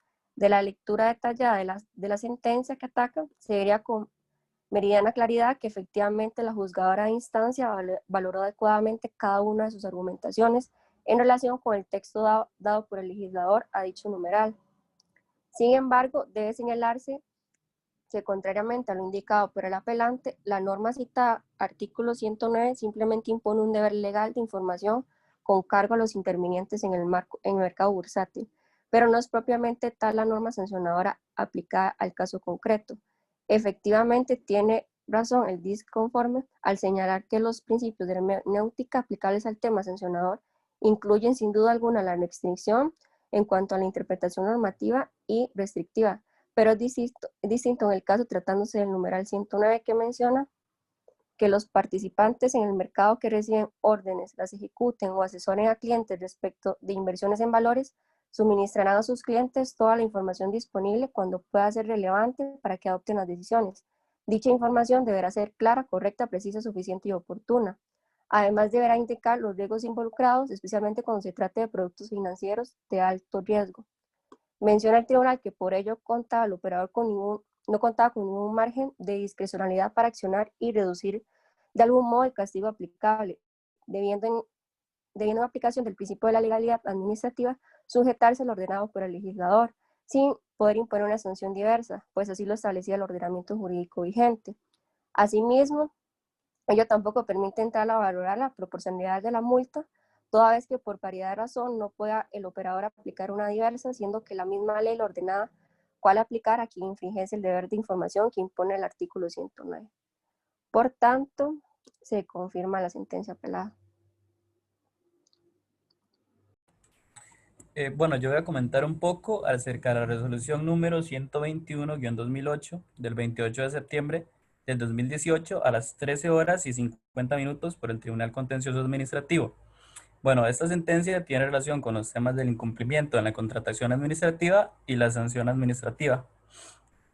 Bueno, primeramente es importante aclarar que el caso en cuestión nos conduce al 13 de enero del 2017, fecha en que el accionante presenta la demanda que da origen al presente proceso, solicitando ahí que en ella se decrete u ordene la anulación total y se dé sin efecto lo dispuesto respecto al cobro de la multa o cláusula penal a su persona y que además se ordene de la IA, aquí demandado, la devolución o reintegro a su persona del monto total retenido y cobrado por una supuesta aplicación de la cláusula penal por un monto de $31.875, con el pago de los intereses de ley y el pago del daño moral causado, y además se le condena el pago de daños y perjuicios ocasionados, establecidos sobre la base inicial del daño moral causado, en el orden de 10 millones de colones, e igualmente se condene al pago de las costas personales y procesales de este presente proceso. Bueno, a esto el mandatario de la IA contesta de manera negativa, opone las defensas de caducidad de la acción, falta de legitimación activa y pasiva, así como la de falta de derecho. Ya en audiencia preliminar asiste únicamente la parte promovente y no consta una justificación de ausencia por parte del apoderado del ente público accionado. Ahí se rechaza la caducidad de la acción, se declara el asunto de puro derecho y el juez confiere plazo para rendir conclusiones por escrito. Bueno, ya de lleno en el proceso, se tiene por probado que la IA promovió esta licitación abreviada, cuyo objeto era la compra de brocas para perforación de pozos, y ese cartel detallaba en cuanto a la cláusula penal aplicable en esa contratación que esta cláusula penal se aplicará si el contratista incumple con el plazo de entrega establecido y que dicho incumplimiento iba a ser sancionado con un 0.5 de la línea donde incumplió por cada día de atraso, hasta un máximo de un 25%, monto total de cada línea en la que se presente el incumplimiento. Bueno, además, ahí se establecía que para el cobro de la cláusula penal se iba a realizar un procedimiento sumario establecido en los artículos 320 y siguientes de la Ley General de la Administración Pública, que si luego de este debido proceso se establece el incumplimiento por parte del contratista, las sumas correspondientes se iban a cargar y iban a ser deducidas de los pagos que daban a hacerse al mismo.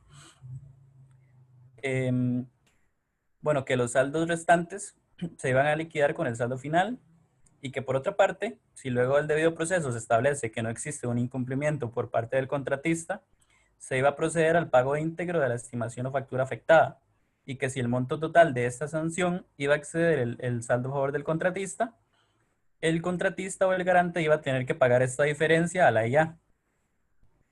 Bueno, cabe recalcar como aspectos importantes en el caso, que en este pedido se hizo referencia a la forma de pago y el plazo de entrega, reiterando que este plazo iba a ser de 50 días hábiles, contados a partir del día hábil siguiente a la entrega del pedido, en un solo tracto.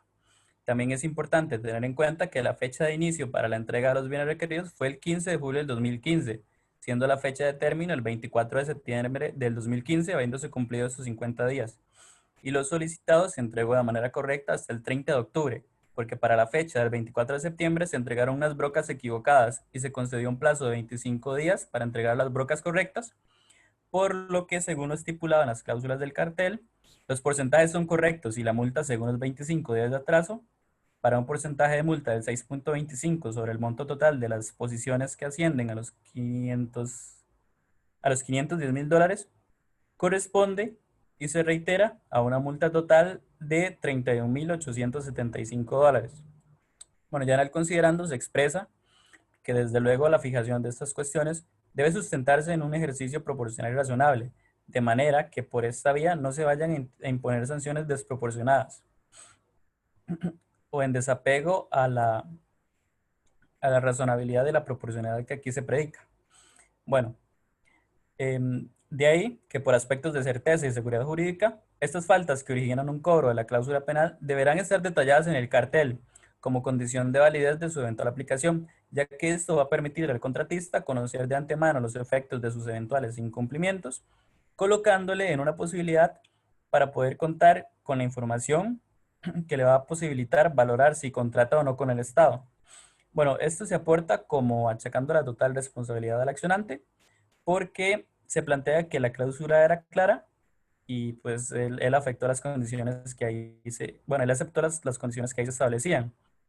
Bueno, además se menciona en la sentencia que si bien se tiene un derecho a la resolución unilateral del contrato, permitiendo a la administración poner fin a un contrato administrativo ante los incumplimientos graves del contratista, se plantea que esta terminación anticipada del contrato por incumplimiento del contratista va a suponer un quebranto grave de las obligaciones contractuales, pues dentro de un marco de razonabilidad y proporcionalidad, en la ponderación de la debida satisfacción del interés público que motiva esta licitación, bueno, se plantea que la resolución que se aplique a lesiones graves, sancionables con otros mecanismos, podría llegar a ser contraproducente en la debida y pronta atención a este interés público.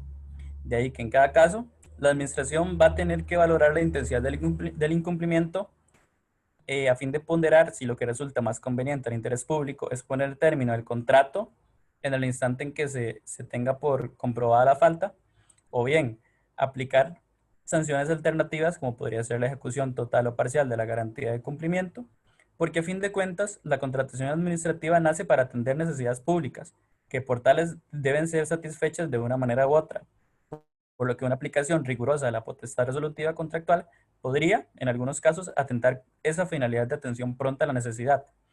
Bueno, teniendo lo anterior por acreditado, al final se rechaza la defensa de falta de legitimación activa y pasiva, se acoge la defensa de falta de derecho y en consecuencia se rechaza en todos sus extremos la demanda incoada por el señor Yaco Ramos Castillo en contra del Instituto Costarricense de Acueductos, condenando ambas costas a cargo de la parte accionante que fue vencida en el proceso. Y listo. Eso respecto a esta resolución.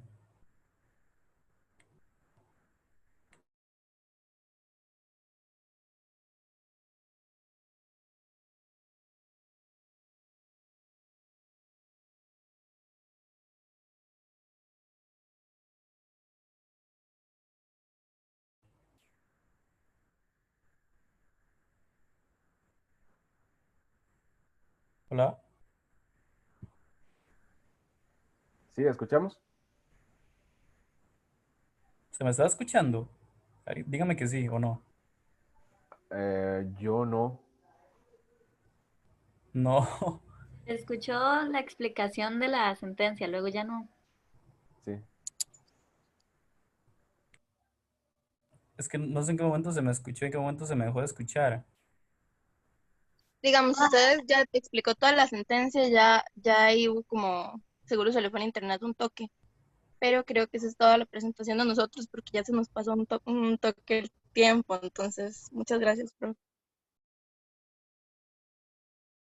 Ok, de acuerdo. Sobre el tema de proporcionalidad y razonabilidad, tal como ustedes lo dicen en su presentación, la proporcionalidad y razonabilidad es un aspecto de legalidad que es transversal casi que a todo el ordenamiento jurídico.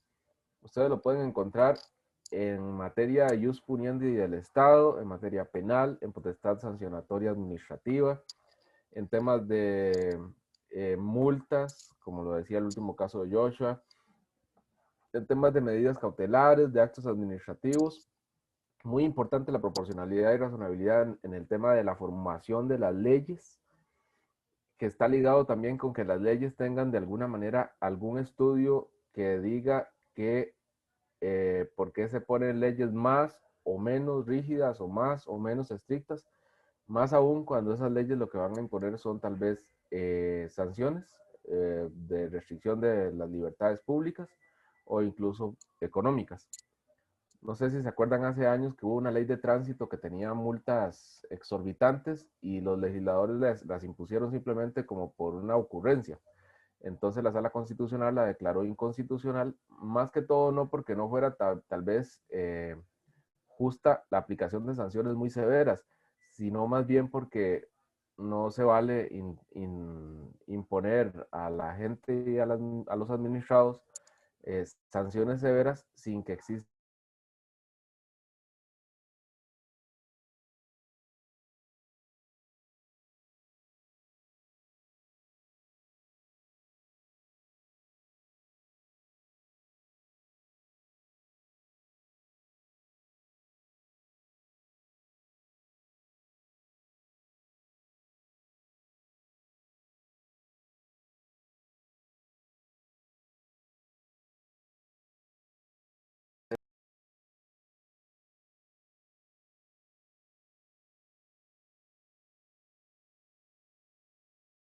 un poquito menos estricta. Acción típica cívica y culpable debe establecer un rango de sanciones posible. Digamos, se sanciona un homicidio entre 8 y 20 años. Entonces, bueno, ya se sabe, un homicidio es matar a una persona con ciertas condiciones que están en el tipo y tiene un... no sé exactamente cuál es el rango, pero en materia administrativa, la posibilidad de cometer muchos tipos de falta que no están estrictamente tipificadas en normas del ordenamiento jurídico, eventual sanción por conductas que se cometen contra el ordenamiento. Y debe haber el principio de el deber de probidad. El deber de probidad es una mega sombrilla que cubre muchos tipos de conducta irregular que están contempladas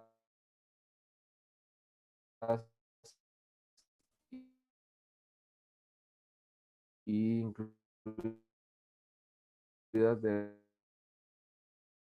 de una eventual violación al deber de en cuanto a sus principios, pero de una manera un poco matizada. O sea, lo que llaman esto mutatis mutandi en el derecho administrativo. Muy bien todo el grupo, Nancy, Valeria, Diego, Joshua, Mauricio y Kimberly, excelente. Les hago la misma pregunta, ¿todos trabajaron igual? Sí, profe, a pesar de que sí somos varios, pero sí, ahí lo repartimos proporcionalmente. Gracias. Razonablemente. Ok, de acuerdo. Muchísimas gracias. Vamos a ver el último tema del curso. Ya tuvieron la oportunidad de ver lo que les envié de los vínculos de la Ley de Contratación Administrativa. Son 6 artículos, que son los 6 primeros.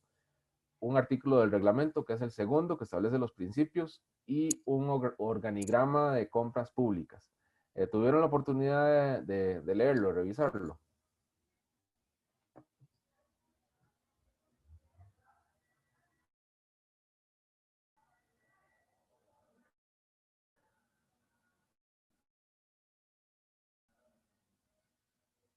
Creo que se los envié hace... Bueno, vamos a ver estas normas, vamos a leerlas y hacer una breve explicación. No, no sé si estoy ahí, ¿se ve lo que se está Sí, presentando? profe. Ok, si alguien me hace el favor de leer el artículo primero. Pero se ve en su pantalla de documentos. Ya. Ah, perdón. Ok.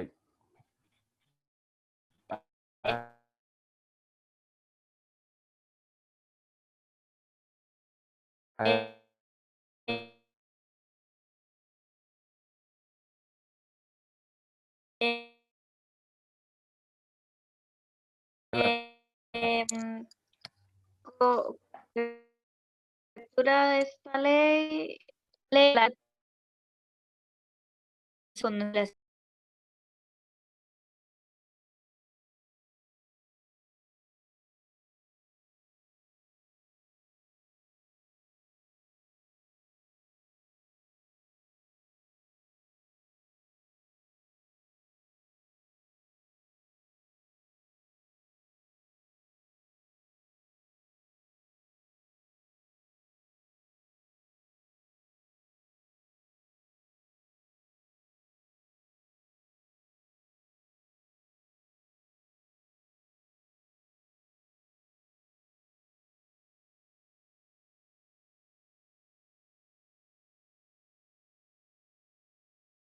El ámbito de cobertura de aplicación, básicamente todas las instituciones del sector público. Ok, sigamos con entonces el artículo 2. No leamos la parte cursiva. Si me hace el favor alguno o alguna. De yo, profe. Adelante, Joshua. Artículo 2. Excepciones. Se excluyen de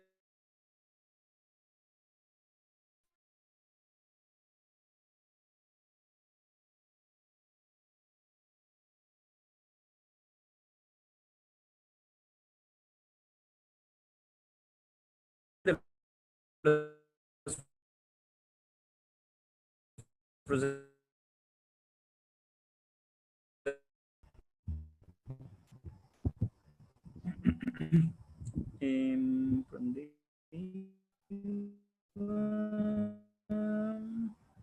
En estos casos.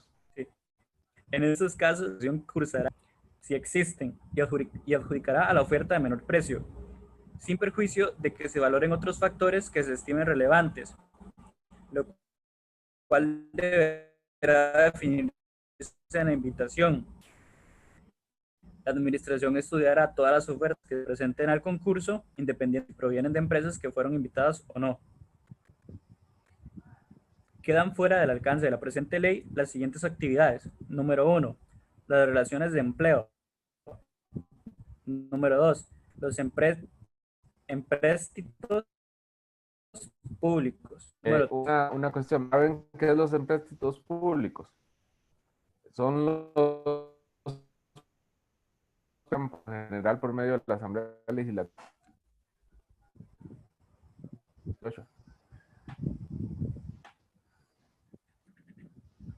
3. Otras actividades sometidas por ley a un régimen especial de contratación. Se exceptúan de la aplicación de esta ley Los entes públicos no estatales cuyo financiamiento provenga en más de un 50% de recursos propios, los aportes a las contribuciones de sus agremiados y las empresas públicas cuyo capital social pertenezca en su mayor a particulares y no al sector público. Esta segunda parte, otras actividades sometidas por ley a un régimen especial de contratación, es que hay varias normas en materia de contratación administrativa. Una de esas normas es la ley de concesión de obra pública. Entonces, esta ley en materia de concesión de obra pública, que son carreteras, puertos, la terminal de contenedores de Moín, por ponerles algunos ejemplos, se rigen por esa normativa especial. Y esa normativa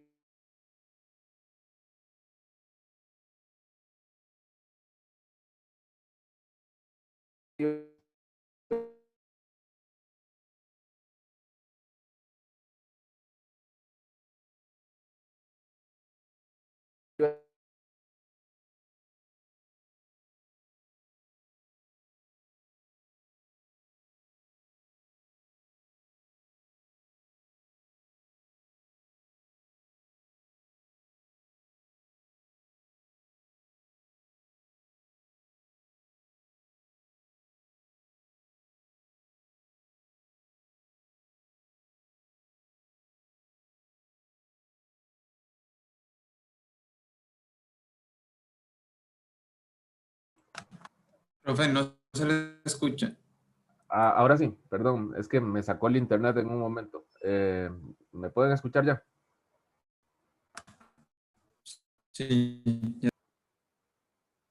Ok. Voy a volver a compartir, me imagino que me sacó esto. Joshua, ¿podría seguir ayudándome con leer este artículo? Con gusto, profe. El BIS, ¿verdad? Ok. Sí. Autorizaciones. Exclúyense de los procedimientos de concurso establecidos en esta ley los siguientes supuestos autorizados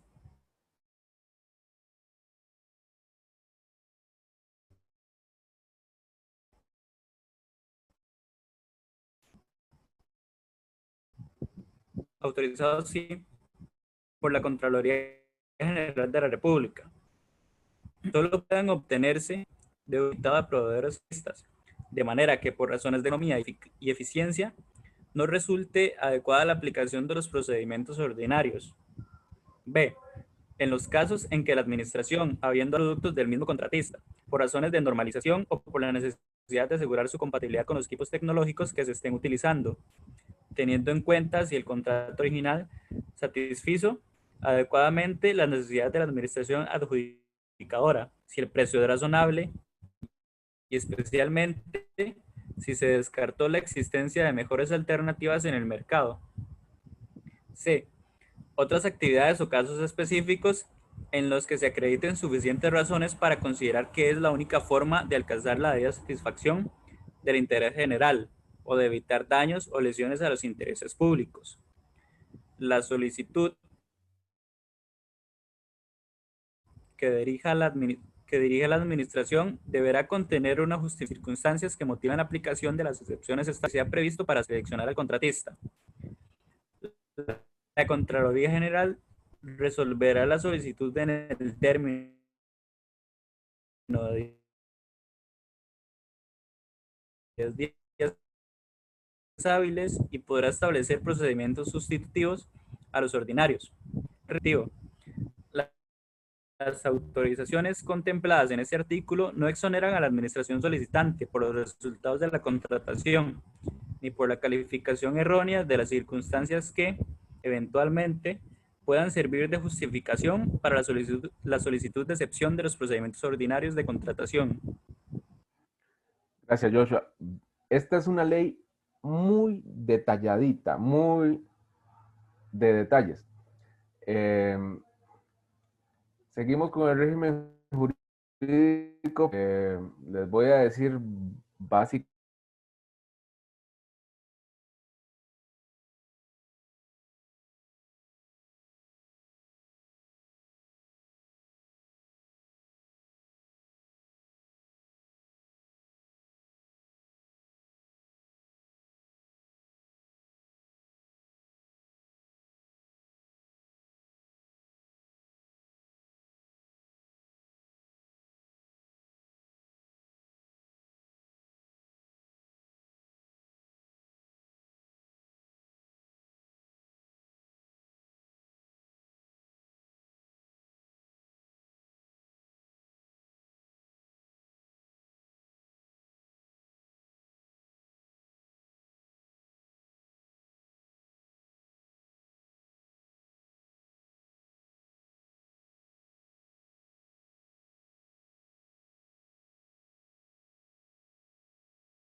Bueno, de nuevo me sacó el internet, ¿me escuchan? Sí, profe. Sí. Ok. Vean, creo que estoy teniendo serios problemas con el internet. Hagamos una cosa. Lean los artículos, vamos a hacer eventualmente alguna pregunta acerca de los principios, pero básicamente de la aplicación de los principios en algún caso específico que vamos a hablar de principios, pero vamos a ver específicamente los de el reglamento a la ley de contratación administrativa, que, que son principios más cortitos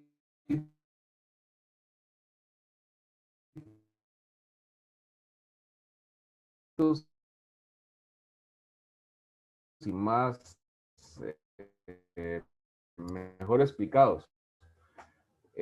Hagamos una cosa, no entraría a este tema de contratación administrativa, que lo lean, todo el tema de contratación administrativa. También van a encontrar en el correo que les envié, está el organigrama de las compras públicas. Ahí vienen las 5 etapas del procedimiento de contratación administrativa, que son básicamente, creo, planificación, procedimiento, formalización o perfeccionamiento, eficacia del contrato y ejecución del contrato administrativo. No sé si alguno tuvo la oportunidad de ver el organigrama.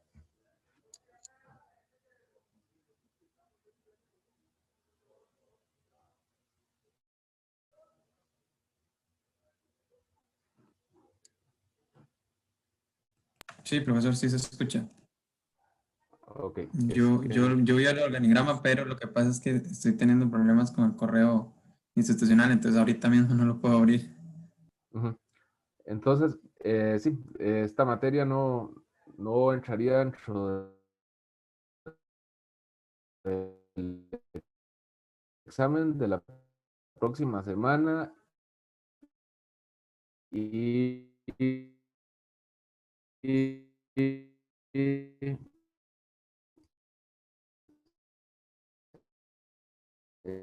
bueno, por problemas técnicos, porque si el internet me está sacando, articulación administrativa, respecto de los principios, que van a verlo y son principios muy bien explicados y muy cortitos. Entonces, solo hagamos la inclusión dentro de los temas de examen del artículo 2. Básicamente son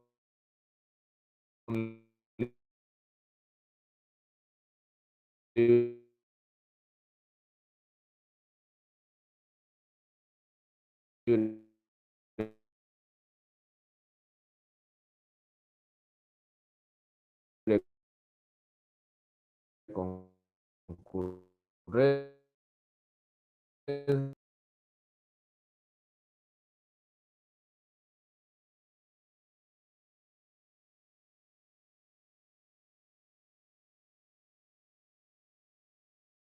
respecto de las calificaciones de los trabajos de investigación, esperaría que en el trabajo ya final, el lunes, tienen todo el lunes hasta las 12 de la noche para enviármelo y les estaría pasando la calificación a todos, pero todos los he ido viendo, los que han llegado y están muy bien. De mi parte, si no tienen otra duda, les deseo mucha suerte en estas últimas semanas, no de mi curso, o no solo de mi curso, sino además de todo el resto de los cursos de la universidad y éxitos y que descansen este fin de semana largo. Yo quería externarte por el curso, que realmente aprendí mucho y que fue muy práctico y nos servirá mucho para desarrollarnos como profesional. Entonces quería agradecerle por su disposición y su... Muchísimas gracias, Edson, y a todos. Sinceramente se los digo, creo que este grupo, tercer año de este año, ha sido muy, muy bueno.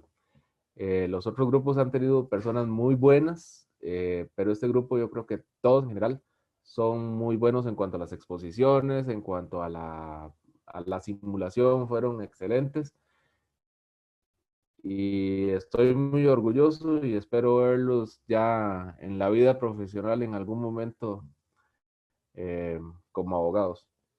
Gracias a todos y nos ponemos en contacto para lo que tiene que ver ya con las notas. después del examen de la semana entrante. Nazaret, ¿ibas a decir algo? Sí, profe, igual que muchas gracias y que también esperamos vernos en una vida futura profesional. Estoy seguro. Bueno, Gracias. muchachos, gracias a todos. Hasta luego. Pasen Hasta buenas luego. noches. Gracias, profe. Gracias por Feliz todo, semana profe. larga. Buenas noches. Hasta luego. Buenas noches.